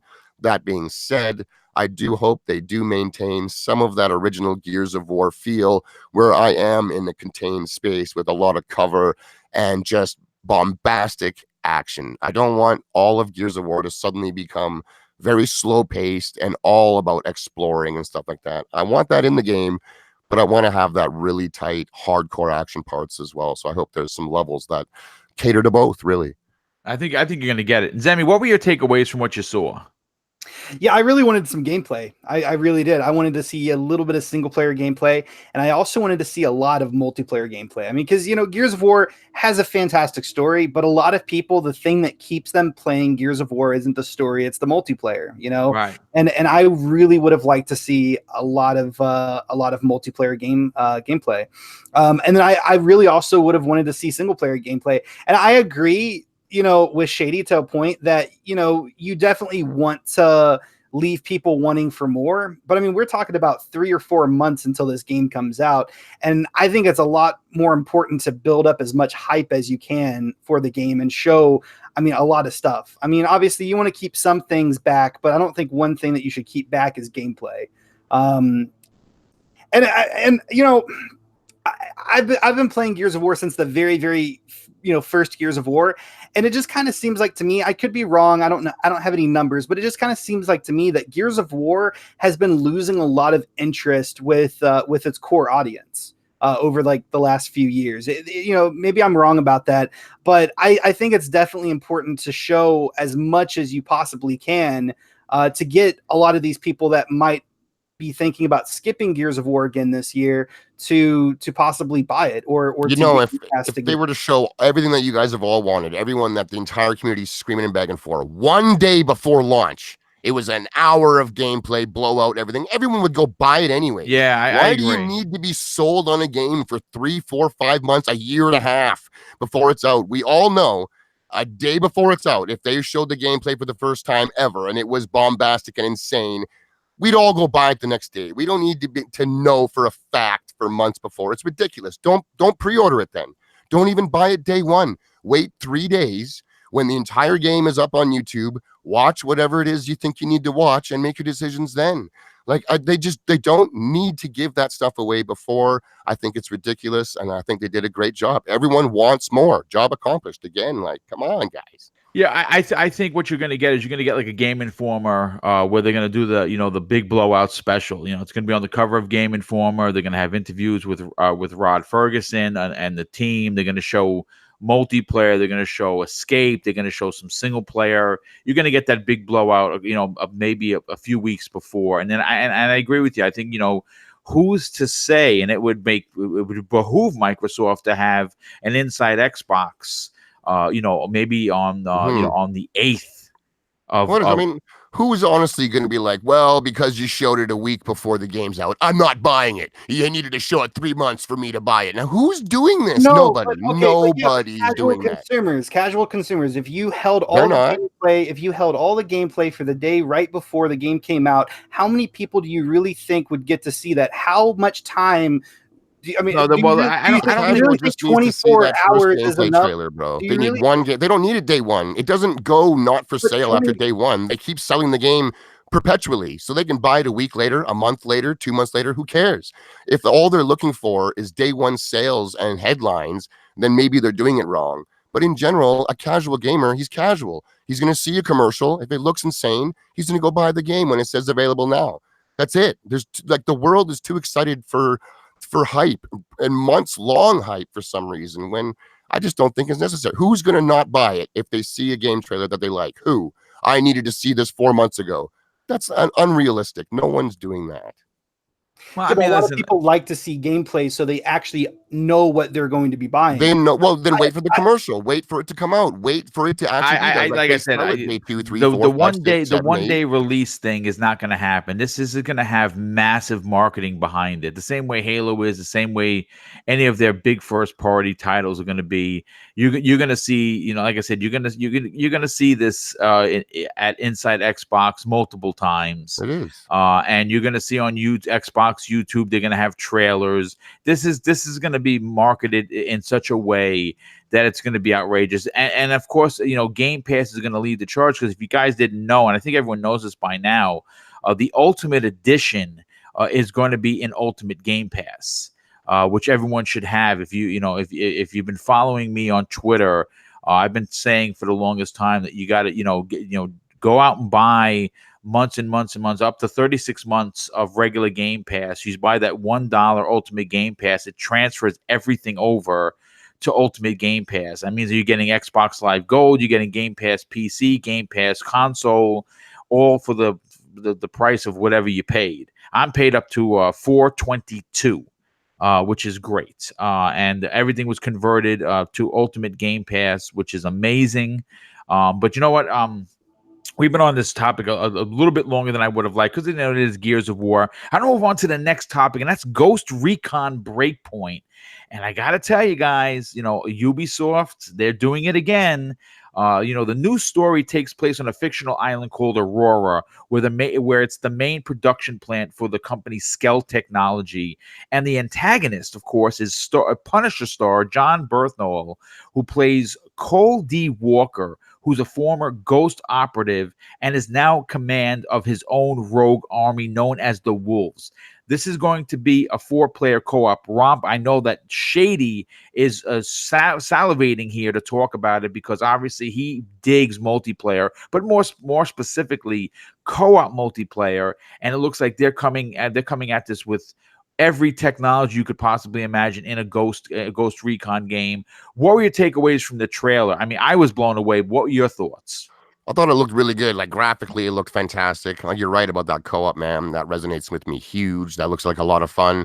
I'm a little concerned that we're going to be fighting machines a little too much in this one. A lot of drones, a lot of drone tanks and stuff like that going on, which is cool as long as that's not all I'm fighting. Like, I didn't enjoy fighting machines in Halo as much as the Covenant, and I don't want to do it in my Ghost Recon either, so to speak. Like, I'm fine with taking down the occasional drone, the occasional automated tank and stuff, but I mean, if it's just always that, that'll be a bit of a disappointment. But that being said, I like the new mechanics they're bringing in. That wounded mechanic where your guy is limping and stuff, I think is really cool and adds a level of immersion that a lot of games just don't even address.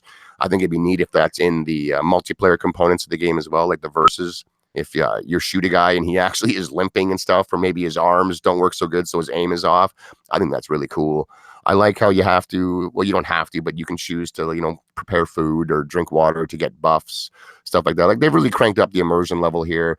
Bernthal, he's plays a pretty savage-looking bad guy. He's kind of a frightening dude, man. He seems like he's into his convictions. To his troops is like hair raising. It is like he's obviously into what it is that he's pushing, man, and that's a man in his convictions is a dangerous person.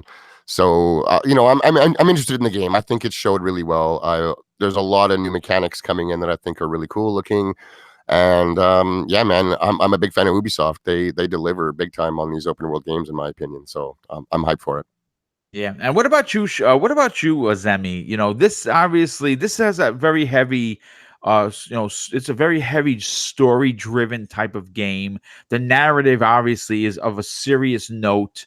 Obviously, yes, it is a fictional island. Yes, it's fictional characters, but at the same time, I'm sure that real-world something is going to reek its ugly head into the storytelling. Are you interested in Ghost Recon Breakpoint? And did you watch the trailer? And what were your thoughts? Yeah, so I watched the very first trailer. I think that actually came out before E3. I could be mistaken, but if they showed another trailer during E3, I didn't actually see that. But from what I have seen of the game does look fantastic. but for me to buy it though, I'm probably going to wait until the reviews, to be honest with you. I actually held back on Ghost Recon the Wildlands just because I don't really like the idea of going out, even if it's cooperatively, and just going and taking down each and every different base that you come across. For me, that's just kind of boring because I've done it so many times in Far Cry, I've done it so many times in Assassin's Creed and other games. So I'm gonna have to wait until the gameplay to really see if what the overall gameplay is like, and how everything works, and how the story progression happens. Because Wildlands did look a little bit lacking in the story, and this game doesn't. But I still want to make sure and keep an eye on the review. But I do like that wounded effect that Shady was talking about. How your guy gets shot and he's actually wounded and he can't move as fast, and just realism like that in games just gets me hooked. So I am really excited about it, but I'm gonna have to. I'm definitely gonna wait out and for reviews before I buy. All right, I mean, that makes sense. I mean, listen, the game. If you didn't like Wildlands, I think that they're going a different route with the story. I think it's gonna be more story focused. Where before you were just fighting, drug dealers. This is obviously you're fighting one main bad guy and his army, and I think that with the Skell technology, which obviously powers Ghost Recon, it powers Splinter Cell, it powers, most of their games are involved in that. Rainbow Six Siege uses Skell technology. It's pretty interesting that company is going to be at the forefront of the title. But I want to move on to the next game. This one is going to be big. Marvel's Ultimate Alliance 3, which is set to release this July and is being made by Team Ninja, who's known for their DOA series as well as Ninja Gaiden. And what's amazing is that this is a Nintendo Switch exclusive. How they pull that off, I have no idea. And obviously, we've said it on this show and many shows before this that the MCU is very hot. So this is going to be a big system seller for the Nintendo Switch. It's going to move consoles. And the game stars 35 plus heroes with a ton of planned DLC that's going to extend the roster. The game is based on the Infinity Gauntlet, which means that players will be facing off against Thanos and the Black Order. For me, this is a must-buy, but I also say this is a must-own for any Marvel fan, especially because it's the Switch and you can take it on the go. The footage that they showed was massive, and it was very intuitive. It showed the X-Mansion getting attacked. You picked your characters. You went out there. You fought with other mutants on your side. It looked amazing. You're fighting the Sentinels. It has comic book fan written all over it. Shady, what were your takeaways from what you saw? It looks better and better the more I see of it, but I'm just still not hyped for it. I find that the previous Ultimate Alliances, they did nothing for me. They didn't. I for whatever reason, they didn't jump out at me and want me to keep coming back and playing. So I'm not sure if this one is either. Like, I'm not going to buy it myself. One of the gamers I live with might. So I'll play it then if that's the case. But it is showing better now than it was when it was first revealed. I didn't like the way it looked at all. And I was like totally uninterested when it was first revealed. But it's piqued my interest, just not enough for me to run out and buy it. Like, I just have so many games on my preferred platform that to find reasons to go and play the other ones, they got to be insane for me. And this one's not doing it. So that's all I got on that one. All right, I mean that makes sense, and Zemi, I know you're not the biggest superhero fan, and I don't think that you own a Nintendo Switch. Would this game be enough to make you buy a Nintendo Switch? No, yeah, definitely not. Okay. I'm not a superhero fan. And I have played Ultimate Alliance. I think I played like the very first one back on the Xbox 360. It came with the console, and I just really wasn't into the game. It was a lot of button mashing for me, and I just don't really enjoy games like that. I don't know. And I mean, whenever I was watching the Avengers trailer, I mean, I was like, I could possibly get into this, but whenever I saw the Ultimate Alliance, just nothing screamed out to me, man, I would really go out and pay $300 for a Switch. The graphics kind of looked not that impressive. I don't know if it's just, with the Switch's limitations or what, but I mean, just, like the cinematic scenes looked okay, kind of Fortnite-y graphics, but like the actual gameplay that I saw, I mean, the graphics just didn't really jump out at me as anything spectacular. No, I mean, listen, it's definitely a cartoon graphics. I mean, we know the limitations of the Switch. I think it fits perfectly. I'm excited for it.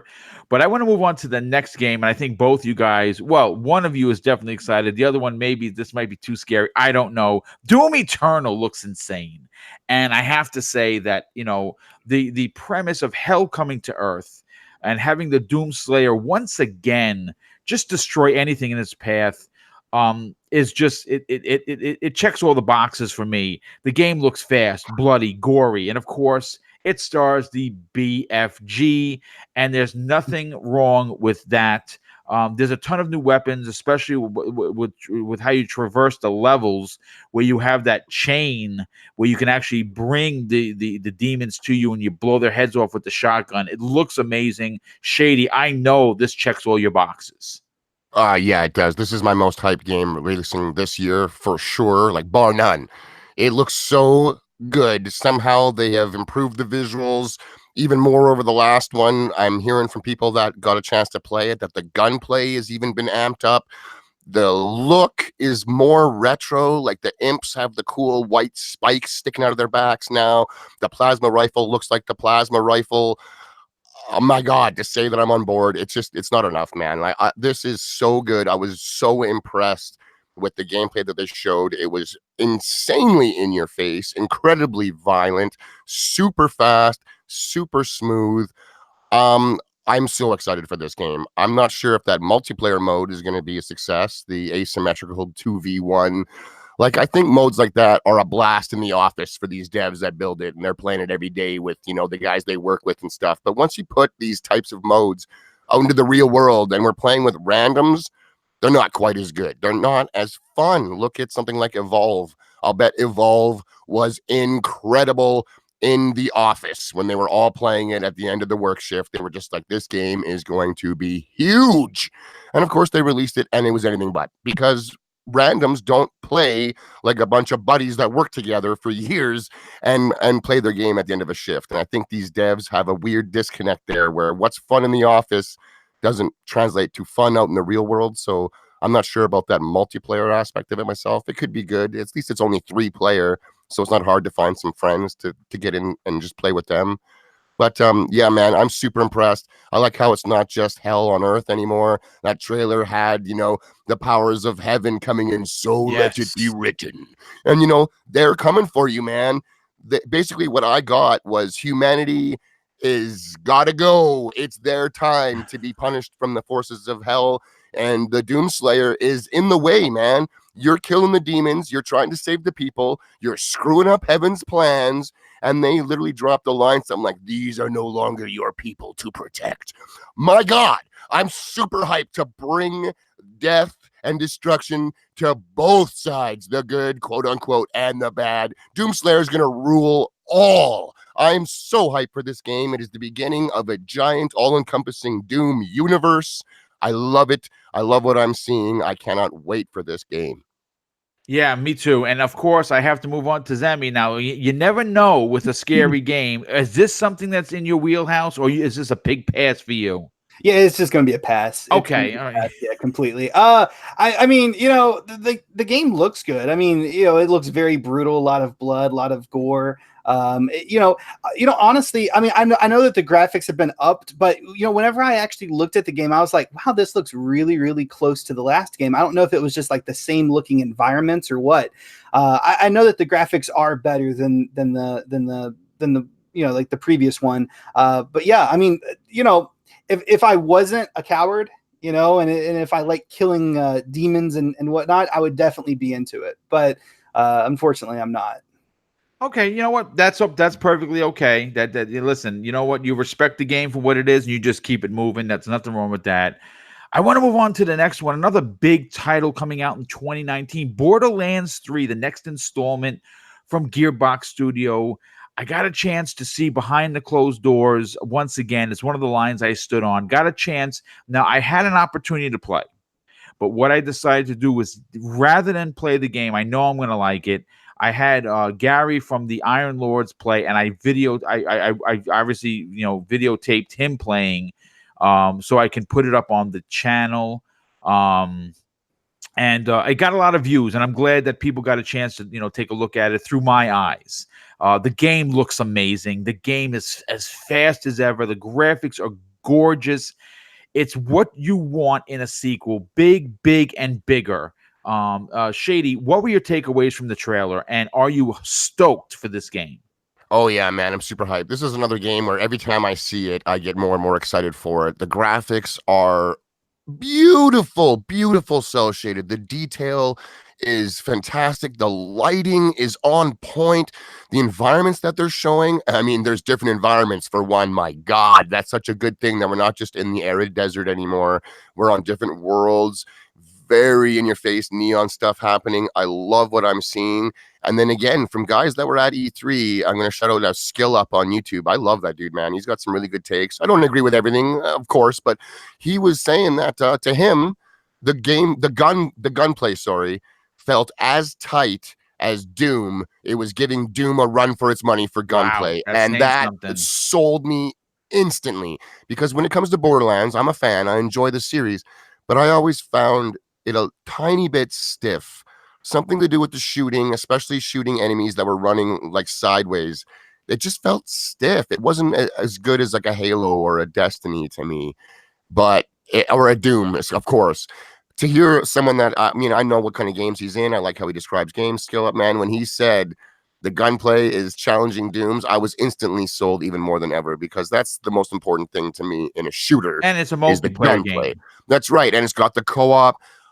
They say billions of guns. I'm going to tone it down. It's like, I want to see true variety, not just a lot of variety with different stats. colors. I don't want the stats being included, right? But it looks like there is a serious variety of weapons, and they all look totally unique, neat stuff. You're throwing your gun out to reload it, and it's got legs, and it's chasing guys down and shooting it. Like, what else can you say? That's over the top. So I'm very, very excited about this game. We're probably going to buy the big, huge premium edition right now in the store anyways. It's got a special discounted price. I'm not sure how long that's lasting, but I'm going to grab it up pretty quick just so I don't miss out on the deal. Yeah, no, definitely. And of course, Zemi, what are your takes from what you saw with Borderlands 3? I mean, it's definitely bigger and better. There's no doubt about it. New characters, returning characters, better graphics, more guns. It's everything a Borderlands fan would want. Are you a Borderlands fan?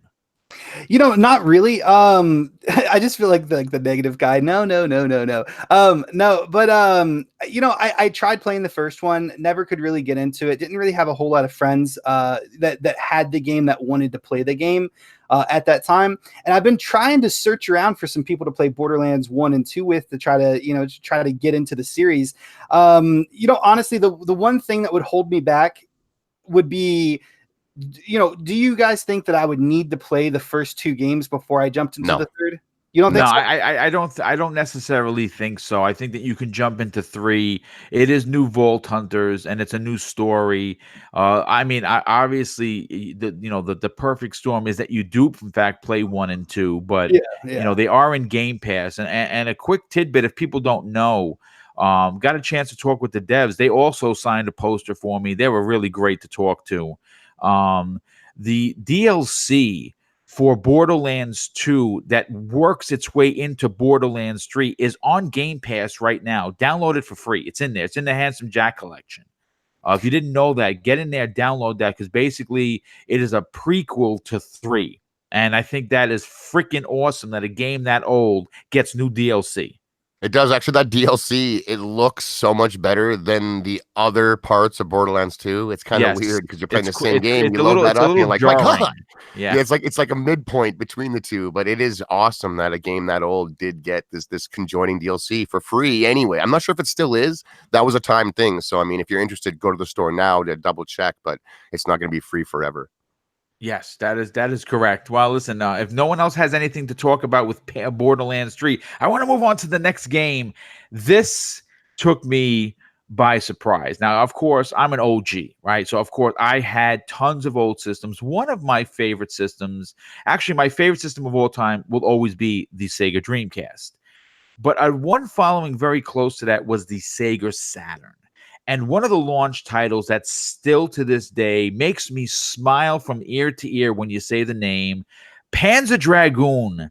The Nintendo Switch is getting a remake of the original, and my God, it looks so freaking good. All I can say is that when this comes out in the winter of this year, it is an automatic day one pickup for me. I'm so excited for it, and I know that this game is going to be worth money down the road, and I'm going to probably buy it twice. I'm going to buy the physical copy, never open it, put it away, hide it with my Panzer Dragoon Sega Saturn copy that I have stored away, and I'm going to buy it digitally because, you know what, I love the game that much. Shady, what are your thoughts on this Panzer Dragoon remake? Are you interested? I know it's for the Switch, but what were your takes from it, dude? I think it's neat that that's coming back. I enjoyed Panzer Dragoon, the first one back in the day on the Sega Saturn when it first came out. I liked that a lot. And then they kind of had a spiritual successor on the Xbox One when it first came out. It was a launch title. Yep, Yeah, digital only. It's decent. I didn't love it as much as I enjoyed, like I said, Panzer Dragoon on the Saturn, but I think it's a cool series. It does have a fan base out there. A lot of people love dragons, man. So get a game with some dragons in there. As long as it plays well, I'm thinking it's going to do some business. I think it looks cool. I'm not going to buy it though. We'll see what happens in the future. If it's find it in a cheap bin somewhere or something like that, or one of the guys I hang out with picks it up. Well, don't know, but I think it looked pretty good for a Panzer Dragoon game, and it's neat to see some franchises like that have a big nostalgia feel for people come back. Yeah, I listen. I'm excited, and Zemi, I want to get your take on this, dude. I don't know what you're gonna say. I think I know what you're gonna say. No, I'm just gonna go ahead and say no. No, so it's not for you. Panzer Dragoon remake for the Nintendo Switch, which you do not own. I don't even know what it is. Like, okay, I saw the trailer. Is it like a rail shooter? Like, it is. Well, yes and no. I mean, you are flying around, but it's predetermined what you're gonna do. Yeah. So it may not be your thing. And you know what? I'm going to move on to the next topic. Again, this is Nintendo Switch related. Luigi's Mansion 3 is another Nintendo Switch released in 2019 that will have fans of the series cheering. I'm one of them. The original was fantastic on the GameCube. The second part released on the 3DS, which I didn't play because, you know, obviously it's the 3DS and the screen is small and whatever. But this one is... You know, it's what you would expect with a Nintendo first-party game. Looks gorgeous. Graphics are to die for. They even added multiplayer, up to 8 players from what I understand, which is pretty ridiculous. Did anyone see the trailer? Does anyone on the panel care to talk about Luigi's Mansion 3? Oh, yeah, I think it looks good. Like the Nintendo aesthetic, that cartoony look of Nintendo with kind of a simplistic world, but still looking good. It does look beautiful on the Switch, those types of things. I would love to see what a Mario, a Zelda, or this game would look like on an X. With everything just blitzkrieged out. But for what the Switch is able to offer, the Nintendo properties look the best. And this game looked really good. I like Luigi. He's my favorite out of the two brothers there. And he just does not get his due, man. He's slept on constantly. If you follow Nintendo stuff, you know that Luigi, he's just like overlooked left and right. It's time that he got his sequel. This looks cool, man. I think it's kind of like a Ghostbusters, obviously, game. And it could be fun. I could see myself and the boys picking this one up and having a good time with it. I think it looked good. Yeah, it looks good. And Zemi, what are your takes on Luigi's Mansion 3? Do you give a hoot? It's a scary game. You know, I'm going to be honest with you. Whenever I saw it, whenever it came on, I was like, oh no, please, Zemi, do not get scared at Luigi's Mansion. Like, it's Mario, it's Nintendo. It can't be that scary. And I was watching it. I didn't get scared once, thank God. And the game looks fantastic. It really does. That is actually the game that would make me think about buying a Nintendo Switch. Yeah, I mean, the game looks gorgeous, dude. It really... Absolutely. And the gameplay looks so unique and great. I mean, I don't think I've actually ever played a game quite like that. I'm not huge on platformers, and that kind of, you know, seems kind of somewhat what it is in a way. Right. But yeah, I mean, the gameplay looked amazing. It looks like there's going to be a lot of variety from, you know, sucking up ghosts, slamming them on the ground while you're trying to suck them up. You know, using your tool to like grab a hold of things and rip them off to, you know, unlock new areas. I mean, the game looks incredible. Like, really. And you know, I am a pretty big Mario fan. I will say I do like Mario. I just wish I hadn't. I just wish I had a Nintendo Switch. And I didn't have to pay for it. But yeah, I mean, I thought the game looked fantastic. It really did. Yeah, I mean, it's gonna sell. Again, it's one of those games. It's gonna sell consoles if you didn't already buy one. It's gonna sell millions of copies. It's just Nintendo just really, their 2019 is so stacked. It's bananas. But I want to move on to the next one. This one is big. The Outer Worlds showed like a beast, like a boss. And I gotta tell you, there's a couple of things. First of all, Obsidian has once again proven that they are the shit. I'm going to tell you this right now, that this looks to be another masterpiece on the lines of Knights of the Old Republic 2 and the best Fallout New Vegas. These two titles are revered by fans, and this big open world RPG with branching paths and hundreds of hours of play, again, looks to be another masterpiece in their belt. Yes, this is going to be a multi-plat, but there are a couple of takes away from this. One, Microsoft owns the IP. They own the company. This is going to be on Game Pass day and date, which is amazing. And if this thing balloons into what I believe is going to be a big deal, sequels will probably be only for the Xbox and PC. Shady, I know you're into this. What were your takeaways from what they showed off for Outer Worlds? Oh, it looks so good, man. I love the color. I love the science fiction aspect of it. This looks like Fallout in space. I'm on board. I'm big time on board. And, it's just, I like the physics that were happening. There was some neat powers that your guy was able to acquire just in a little bit that we saw. I mean, I really like it. And then the tagline where it was like, someone's coming out here to challenge the authority, be it a villain or a hero or a psychopath. So Shady, hit the pre-order button, except I didn't have to hit the pre-order button because it's coming day one in Game Pass, which was absolutely fantastic. I loved it. I'm hearing that this game, like the single player story, the main story, isn't like 50 hours, which is good. This is going to be a digestible game that I know I'm not going to have to put aside 3 weeks of, 8-9 hours a day to beat. I sometimes that's great. Most of the time, sometimes it's daunting. That's just it. Like, I don't beat most of those games. I don't play games to beat them either. Let me get that out there. That's not where my enjoyment comes from, is seeing the credits roll. But this game looks like it's something that you will be able to see front to back, and tons of exploration in a science fiction world by guys that know how to make role-playing games. I'm extremely excited for this one, man. And the fact that I don't have to go out and buy full price for this thing because I'm an Xbox gamer with Game Pass, score. So I'll be playing this bad boy day one. Yes, absolutely. And of course, I want to talk to Zemi because this is story driven. It's an adult themed narrative, a big open world, space romp. What are your takes on what you saw, dude? If it wasn't coming to Game Pass and if I had to pay $200 to get the game, I would do it without a shadow. Yeah. Wow, that's saying something.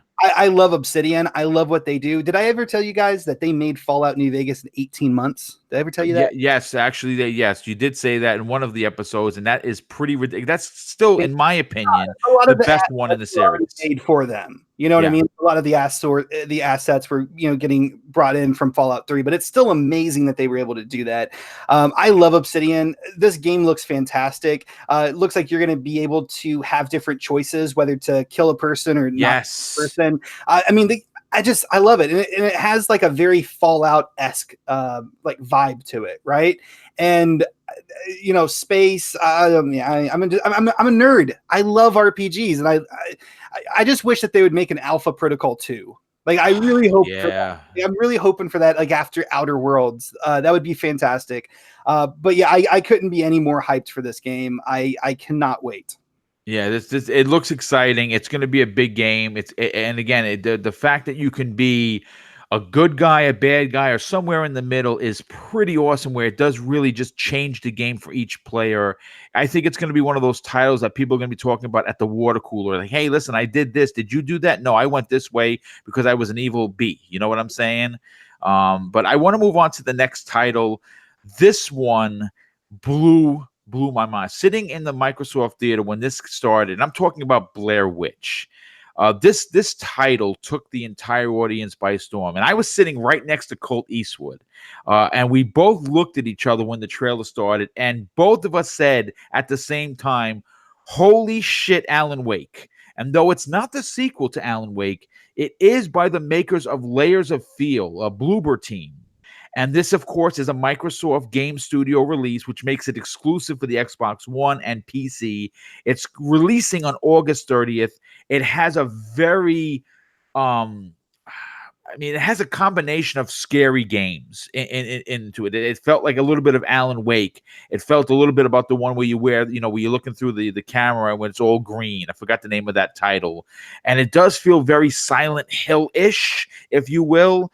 I cannot wait for this game. I know what Sammy is going to say, but I want to get Shady's take on this. The game looked gorgeous, dude.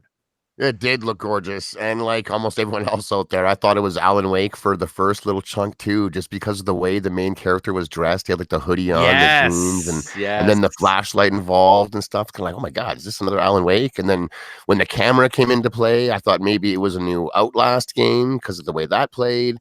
And then right towards the end, all of a sudden they were in the basement and there was a guy being filmed in the corner. And I just busted out like, my God, this is a Blair Witch game, I think. And they pulled out the forest and it had that symbol. And my one buddy is like a horror movie fanatic and he just went nuts. So there's a lot of hype. I've seen a lot of hype on Twitter and just in the gaming verse, if you will, that for this title. Some people are sleeping on it because it's, not coming out on the right system at the right time. But this looks really good and it's totally out of nowhere. I mean, before the trailer, who was honestly being like, I can't wait to see that Blair Witch game that's coming. No one was even asking for it, to be honest, really. Well, I'm sure there was a few. No one's too much of a blanketed term. Few people were asking about it. No, almost no one was expecting the game, I think. So it's a nice surprise. It looks like it's got some polish to it. It certainly looks frightening. And being, again, day one in Game Pass, you'll find me there. Maybe having my Depends diapers on because I'm not sure if I'm going to be able to hold it in for that kind of a thing. But I'll be checking it out. It looks really good. I'm excited to see it. Big shout out to the indie gamer who says Blair Witch was definitely one of the best kept secrets, and he's right. I didn't hear a peep about this game, and I still have to ask Zemi, who's on the panel, did you see the trailer and did you be like turn it off halfway through? I saw more of the trailer than I wanted to. Okay. I only heard about the first 10 seconds of the trailer before I turned down the volume. I'm going to be honest with you. If they didn't at the end, I've already said this before, but if they did not have the Blair Witch like written on the screen at the end of the trailer, I couldn't have told you what that game was. There's no way. But at the very beginning, I thought it was Alan Wake, and then they started showing the camcorder, and then I started thinking, okay, maybe this is like Outlast, and then and then they finally told me what it was at the very end. But yeah, I had no idea that this was ever even going to come out. It was a huge shock, and I'm never going to play it. That's perfectly okay. That's never. Yeah, I mean, this is the kind of game that's going to take advantage of the Dolby Atmos that's only available on the Xbox One. And I got a pair of wicked headphones which came with it. And I got to tell you, I've been playing games more and more with these headphones on, and this game is it's probably going to make people have heart attacks. Blair Witch is a terrifying film. It really, really is. Not the second one. The second one was more campy than anything, but the original was genre defining. And I'm excited for this. I'm glad that I'm shocked that it's one of those exclusives by a second party developer that we need on the console. We really do. And I think this is a big shock. I'm very excited. But I want to talk about the next one. Ori and the Will of the Wisps basically has already been deemed Game of the Year by fans of the original, and for good reason. What was shown off at the Microsoft presser was breathtaking and incredible, to say the least. The demo included huge bosses and graphics that will have you asking for more. A smaller title with again, we don't know how big the budget is, but it looks like to be a AAA title. 2019 is looking very good, not only for the Xbox, but for Game Pass. Shady, what were your takeaways from what they showed off in this trailer? Which game were we talking about? Sorry that I was reading the chat. Oh, Ori and the Will of the Wisps. Oh, yeah. Sorry. Yes, Ori. That game is gorgeous. Holy cow, the graphics. I almost don't even like calling them graphics. It looks like a painting or something. It It's does. Yes. insane looking. Wow, does it look so good. Beautiful music. The game, if it plays like the first game, the gameplay is insanely tight. My brother is actually playing it like right now and has been playing it for the last couple days. I can hear it in the other room. And he's really enjoying it. And I've just been watching him for a couple of minutes at a time. And man, have I not put in enough time in Ori. I played it a little bit and then I just moved on to other things and never went back. And everyone loves that game that I talked to. It's so good. It looks amazing. It's very unique looking. And just, I remember the controls being insanely tight. My brother is mirroring that to me when I'm asking about it yesterday. So I'm going to jump back into it again and try and beat this thing. I hear it's really difficult, which is, it's inviting to me for that. I don't want to walk through here. I want something that is rewarding. No, it definitely, there are some parts that challenge your skill level to the 10th power. Good, because then once you do beat it, it feels fantastic, man. It feels fantastic. I did a race in Forza 8 times in a row trying to get first, and I was always behind by a second, and I got first last night. And I'm screaming in the basement like I won the bloody Super Bowl. It was great. And I'm just like, if I'd won this race the first, second, or third time, it wouldn't have been nearly as good. It was the fact that it took me the 8 or 9 times to finally come in first made that victory feel so much better. So it's similar to these types of platform games. This is a Metroidvania as well, which I do enjoy. You power up and go back to areas to open up new areas and stuff. So I think it showed really, really well. It's a bummer that it's in 2020, but with the amount of games coming, I'm willing to wait. We are getting it in Game Pass as well, so that is a fantastic thing. I'm really looking forward to it. It's a little whiles away though, so I'm keeping my hype levels in check. Yeah, no, definitely. And I wanted to get Zemi, again, this game challenges your skill level. It's not really scary, but you are being chased by big bosses. Did you get a chance to take a look at the trailer? What were your thoughts on it, dude? The game looks absolutely stunning. I mean, like, I don't know. I mean, it looks so good. And like the lighting and stuff that's coming off, like, I don't even know what that is. I guess it's a fox. I don't really know. I mean, it just, like, the game is just breathtaking. I've never played the first one. I definitely need to. I think it is on Game Pass. Yeah, it is. Yes. Welch was telling me. Yep. I still need to try that out. I'm not a huge fan of platformers, but every now and then I do find one that just gets me hooked. And I hope that Ori will do that for me. So yeah, I mean, I am super pumped for it. The controls looked really, really tight. I mean, it just looked like a very, very amazingly well-designed and created platformer. Yeah, no, it's like I said, play the original, the Xbox One edition, and you will be hooked. It has an emotional story arc, and it's not just mindless running around and jumping on mushrooms or anything like that. There is a real purpose for everything that you do, and it tells an amazing story. Again, in Game Pass, the old one and the new one as well. And the next title I want to talk about, this one is also Game Pass bound. Looked extremely gothic looking. 12 Minutes is another smaller title that apparently looks to pack a big punch.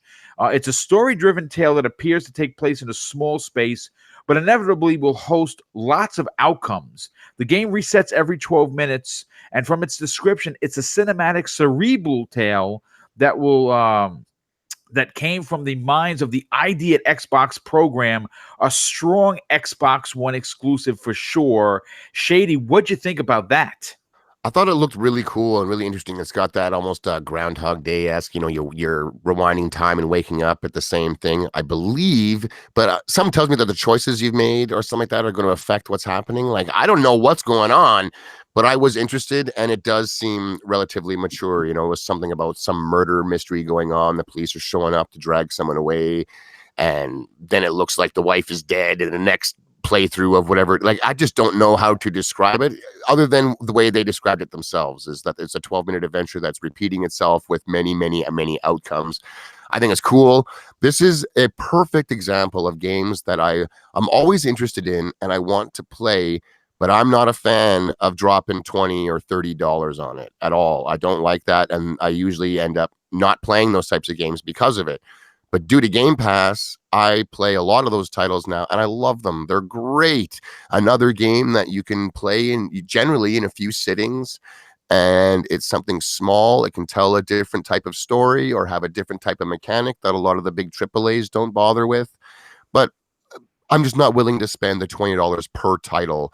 And knowing that this is in Game Pass, I thought was just such a great thing. All E3, Game Pass was so big. There was like 30 plus titles going into the sucker. 32 titles going There you directly go. into So, I mean, Game like, Pass. if each of those games, let's say, was $20 for each of those games, $10 to $15 even, you're looking at like $300 or more dollars, and it's just given to me in my subscription that I already enjoy because of the big Xbox exclusives that are there and everything else. Like, it's just such a great service, and getting games like this that look super compelling day and date, I think is just fantastic. I'm going to be there playing this one too. Yeah, no, it definitely looks to be interesting, and of course, the whole Game Pass phenomenon. Every time you talk about one of these games, the value of Game Pass just increases tenfold. Zemi, did you get a chance to take a look at this small little indie title? Was it interesting because of the story-driven narrative, and would you play this because it's in Game Pass? I'm gonna be honest with you. I think it's really hard to say this, but I think that trailer was my favorite trailer out of all of E3. Wow, that's really saying Seriously. something. Yeah. Okay. Like, I am so hyped to play this game. I can't even find the words. It's just everything I want in a game. It's just fantastic. Like different decisions. Everything resets every 12 minutes. A very, very unique story to try to unravel and figure out what's happening. And like the great thing about this game is probably going to be to actually understand everything that happens in the game. You're going to have to play it a crap ton of times absolutely, to get all the different options and dialogues and everything. And I just love that. And I don't like every single Xbox indie game or every single indie game that comes out, but there is a ton of just really good ones out there if you search and if you look up the reviews. And this game is just going to blow my mind, I think. Yeah, I agree with you. I think it's going to be one of those smaller titles like an Ori, you know what I'm saying? That just has a big, punch in the face kind of a following, and I think it's going to be a title we're going to be talking about for a long time, and I'm excited that it did come out of the ID at Xbox program. I do like that it's going into Game Pass. Again, the value just keeps going up and up and up, and I'm excited to see where this game goes. But I want to talk about the next title. The Legend of Zelda: Link's Awakening is a remaster of the classic Game Boy title that has been considered to be one of the best in the series. And it seems, based on the trailer, Nintendo, of course, as always, has outdone themselves once again in another very strong first-party offering that is coming out this year. The games coming out for the Nintendo Switch in 2019 just keep stacking. And if you don't own a Switch, whether it's this, whether it's Marvel, whether it's the Luigi Mansion, you're going to be buying if you don't own a Switch, you're going to be racing out to buy one. And that's something that Nintendo proves, that ultimately console exclusives do sell consoles. And I'm excited for this. I never played the Game Boy version because, again, the Game Boy I owned it. It's just those big titles that take 40, 50 hours to play. I'm not playing on the Game Boy. You give me a controller, you give me a Pro controller in my hand, and I'm playing it on my 65-inch TV. Well, now we're talking. What were your takeaways from this, Shady? Did you like what you see? I did. The top-down Zeldas are my favorite Zeldas, actually. I know everyone, well, not everyone. So many people love, like, Ocarina of Time and Majora's Mask, or even Breath of the Wild, say, as their favorite Zeldas ever. But mine was A Link to the Past on the Super Nintendo. I just love that top-down Zelda. I love it. I love burning down the bushes, looking for the secrets, and blowing up the rocks to get into the side of the cliffs and everything. Like, those are in the 3D versions, but I don't know if it's the nostalgia aspect or it's just I don't play many other games that are doing that as well as the Zelda, but I think it looks really, really, really good. I like how everything kind of has that almost a clay look to it, or a plasticky clay look to it. I thought it was fantastic. The only thing I didn't like about the characters was just the little black circle eyes. I thought their faces were pretty plain, but the game looks great. I didn't play that one either on the portable, so this would be an all new top-down Zelda for me. So beautiful looking. It's my favorite type of Zelda. So, I mean, it's speaking to me big time. I think I'm going to pick this one up. Yeah, that, and I think you're not going to be the only one picking this game up. Zemi, you obviously you're a little younger than both of us. Do you remember playing the top-down Zeldas, or did first of all, did you get a chance to take a look at the trailer, and what were your takeaways from it? Yeah, so I did see the trailer. And I've actually seen gameplay of like the really old Zeldas. I don't know. I mean, Zelda's just never really been my thing, to be honest with you. I tried playing back whenever I was really young, back on the N64. There was a Zelda game that came out, and I tried playing a little bit of that, and I just kind of really lost interest in it pretty quick. So I've never been a huge Zelda fan. However, what I did see from the trailer looks absolutely amazing, and the just like the improved graphics, how they really have just really remastered it all, just looks amazing. I wouldn't be opposed to trying it out if I had a Switch. I really wouldn't. But I just don't really think it'd be that, be my type of game. I do like the top-down view games like Pokemon back in the day, like Red, Gold Right. and Blue and stuff. I used to play a lot of those, and so I'm not opposed to the top-down view. I just don't know how big I would really be into it. Yeah, I mean, listen, I agree with you. I think it has a nice aesthetic. I think what they've done is, again, it's that Nintendo magic, man. They just know how to make games and make them appealing to everyone. Even people that maybe not be their thing, you still found it interesting. That's what I find interesting about it. But it's going to sell consoles. Real quick, it's funny. Shinso Elite said that he was surprised we didn't see Tunic. That game that's like Zelda, that's an Xbox exclusive that came out of ID Xbox. That's something I'm looking into right now. It may be brought up in a future Xbox show, but I agree with you. I was hoping to see that. I know that Lady Foxfire, who was in the chat, is very excited about that game. And the next game, we have two last to talk about. But if we don't get to the last one, it's fine because we talked about it on one of the other earlier shows. But I have to talk about Bleeding Edge from Ninja Theory's B Team, which consists of, by the way, 15 developers. It's been called the Passion Project from the team, and after seeing it running, and I got a chance to see it up close and personal. I couldn't take video, and the line was very, very long, so I didn't get a chance to play. But I'm going to tell you this right now. If you're an old school gamer who remembers Power Stone, if you are a multiplayer 4v4, superhero kind of a character gamer, if you like Overwatch, this game is going to be for you. The fighters are so unique and have such incredible supers. It's ultra violent. It's a lot going on. It is. Like I said, I'm gonna tell you this, folks. That real crappy video that came out prior that leaked it ruined most people's expectations. I'm telling you, from a guy who normally doesn't do PvP, I will be playing this. I got a chance to get into the alpha. I'm already been confirmed by Ninja Theory. I'm going to be playing. I think it comes out next month, the alpha. I cannot wait to get my hands on this. This is, again, going right into Game Pass. It looks amazing. Graphically, it's gorgeous. Each character is so different and so unique. Did you get a chance to take a look at the actual gameplay, and what do you think of the trailer, Shady? I love the trailer a lot. I didn't watch a ton of gameplay, but I have seen a little, and the level design looks really fun. The characters are insanely unique, and the design, especially the design on them, is nuts, in my opinion. Like, just in your face. I thought it was really cool. It's going to lend itself to a lot of cool abilities, I'm assuming. I like how it's not just a shooter. It's like almost a cross between a brawler and a fighter and some shooting elements with kind of like just level exploration and stuff. Like, there's a train ripping through one of the levels. Yes. You can use that to kick your enemy into there and he's dead.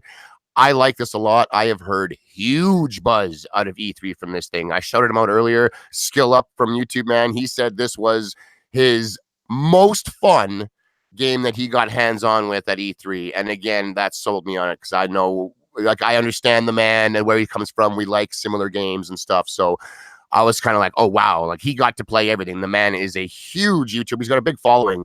So to say something like this was the most fun game, at all of E3. I thought was pretty huge. That is a big stamp of approval for Shady, I man. agree. And then I believe it's GameSpot. They gave it their game of the show. Yes, It they won their did. game of the show. So that's another big one right there. This is not some weird little game that isn't going to do anything. And with Game Pass, again, and because it's a multiplayer game, it's going to have that basically baked in audience already there. So it's going to be a hell of a lot bigger chance at sustaining a success than if they were asking $60 out of everyone out the gate, and that was the only way. I think games like this, because of the look of the game for one, and it being multiplayer only, if it was only available for $60, it would have struggled. And now because it's in Game Pass day one, it's got millions and millions and millions of subscribers already. I know there's going to be people to play with, and if it's as good as the hype coming out of E3 says, I think people are going to be sticking around, and Xbox has a huge hit on their hands here. I am excited for this game, man. I can't wait to play it. Yeah, the Shishno Elite says it's Power Stone meets Overwatch. That's a great analogy. That's perfect. It sounds good. That's a big thumbs up for me. Loved Power Stone. I was okay with Overwatch, but I'm a big Ninja Theory fan. I think this game is going to really it's going to hook gamers, and it's going to hook gamers that are just not always into the PvP. Zemi, did you get a chance to take a look at the trailer or any gameplay from Ninja Theory's B team, which, by the way, this is their passion project, and it consists of only 15 people, which is amazing.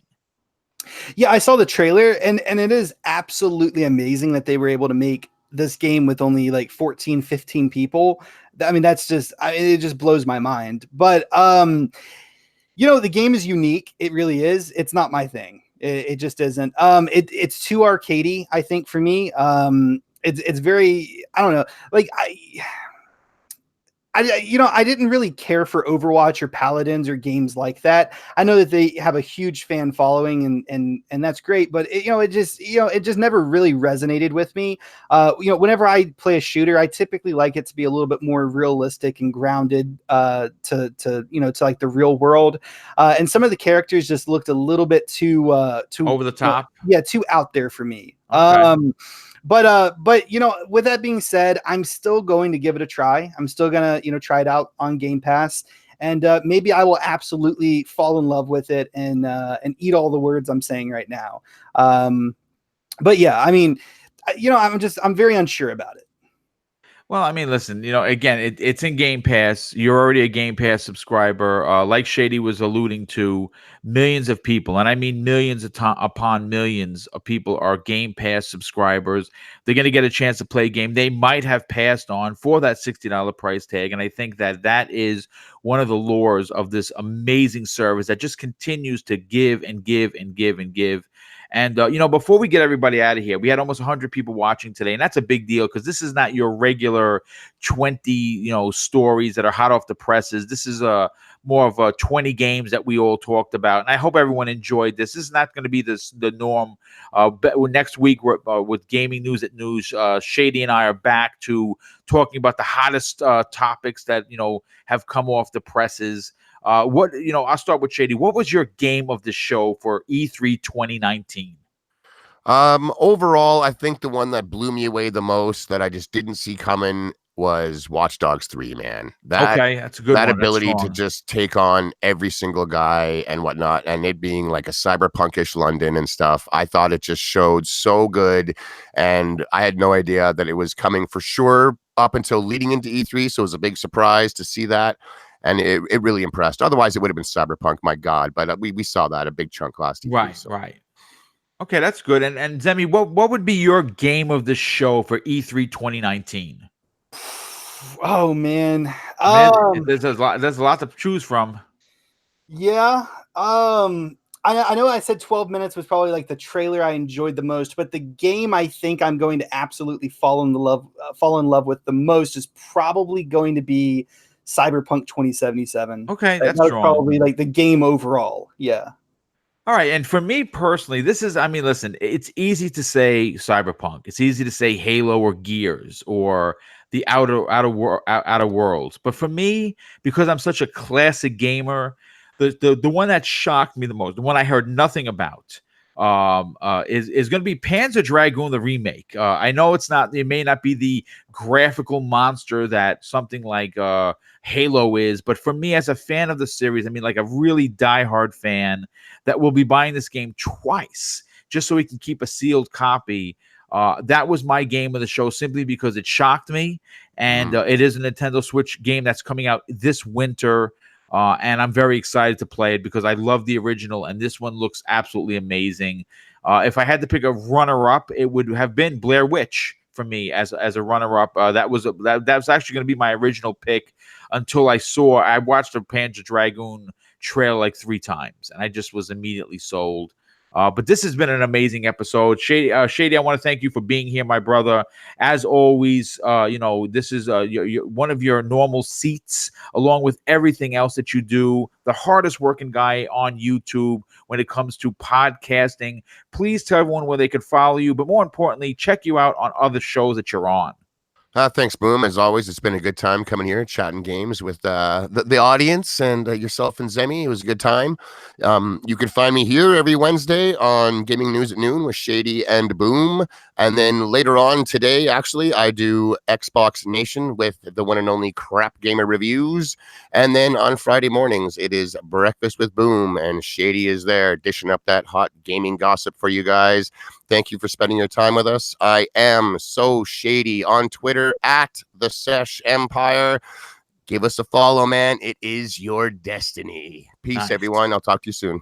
Nice, brother. Well, thanks again for that. And Zemi Games, listen, you did a rebranding. I think everyone has come around to Zemi Games, and I do like what you're doing on your channel. You do have a secondary channel that is pretty interesting. I want you to tell people about. Tell everyone where they can subscribe to your new channel, your old channel, and tell them where they could follow you on Twitter, my brother.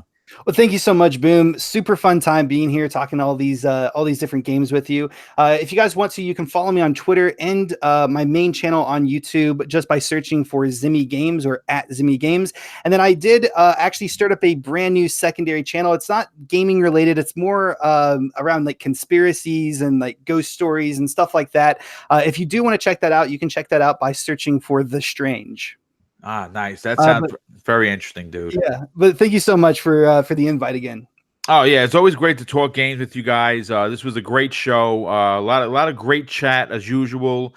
Before we get out of here, I want to thank the chat for being here. I want to thank the chat for the generous donations through Super Chat. Really do appreciate that very much. It does, having the chat that we have, having the modders that we have, does power this chat. It powers the show. And it also keeps the a-holes away. For the most part, we do have a steady flow of just gamers who want to talk games, and they stay out of the nonsense. And I really appreciate that, because obviously the chat represents the kind of the kind of shows that we want to put on, and we like the ideology that it's friendly and it's welcoming, and that it's just about games and about gamers hanging out and talking with one another, having a good time. So thank you guys for always keeping it real. Thank my panel for being here. And tomorrow's Xbox Factor podcast is going to be big. If you had any, if you wanted to know about the Project X Cloud, I'm going to go into super detail. As a matter of fact, the Welsh Gamer is writing up the questions he's going to ask me, because he has some pretty interesting ones. I have a lot to say about that, and many things that went on during FanFest, the Xbox showcase, as well as E3, and some of the hot, very, very hot Xbox topics. And then, of course, the three of us will be back on Friday morning, and the guest list is stacked. We're looking to possibly have almost the entire cast of the Bracement Radio Arcade podcast on Breakfast with Boom. I am going to be a guest tonight on that show, and the MPD expert is also going to be there. So come check us out tonight. That show goes live at 9 p.m. Eastern Standard Time. Everyone, enjoy the rest of your day. Take care, and we'll see you tomorrow.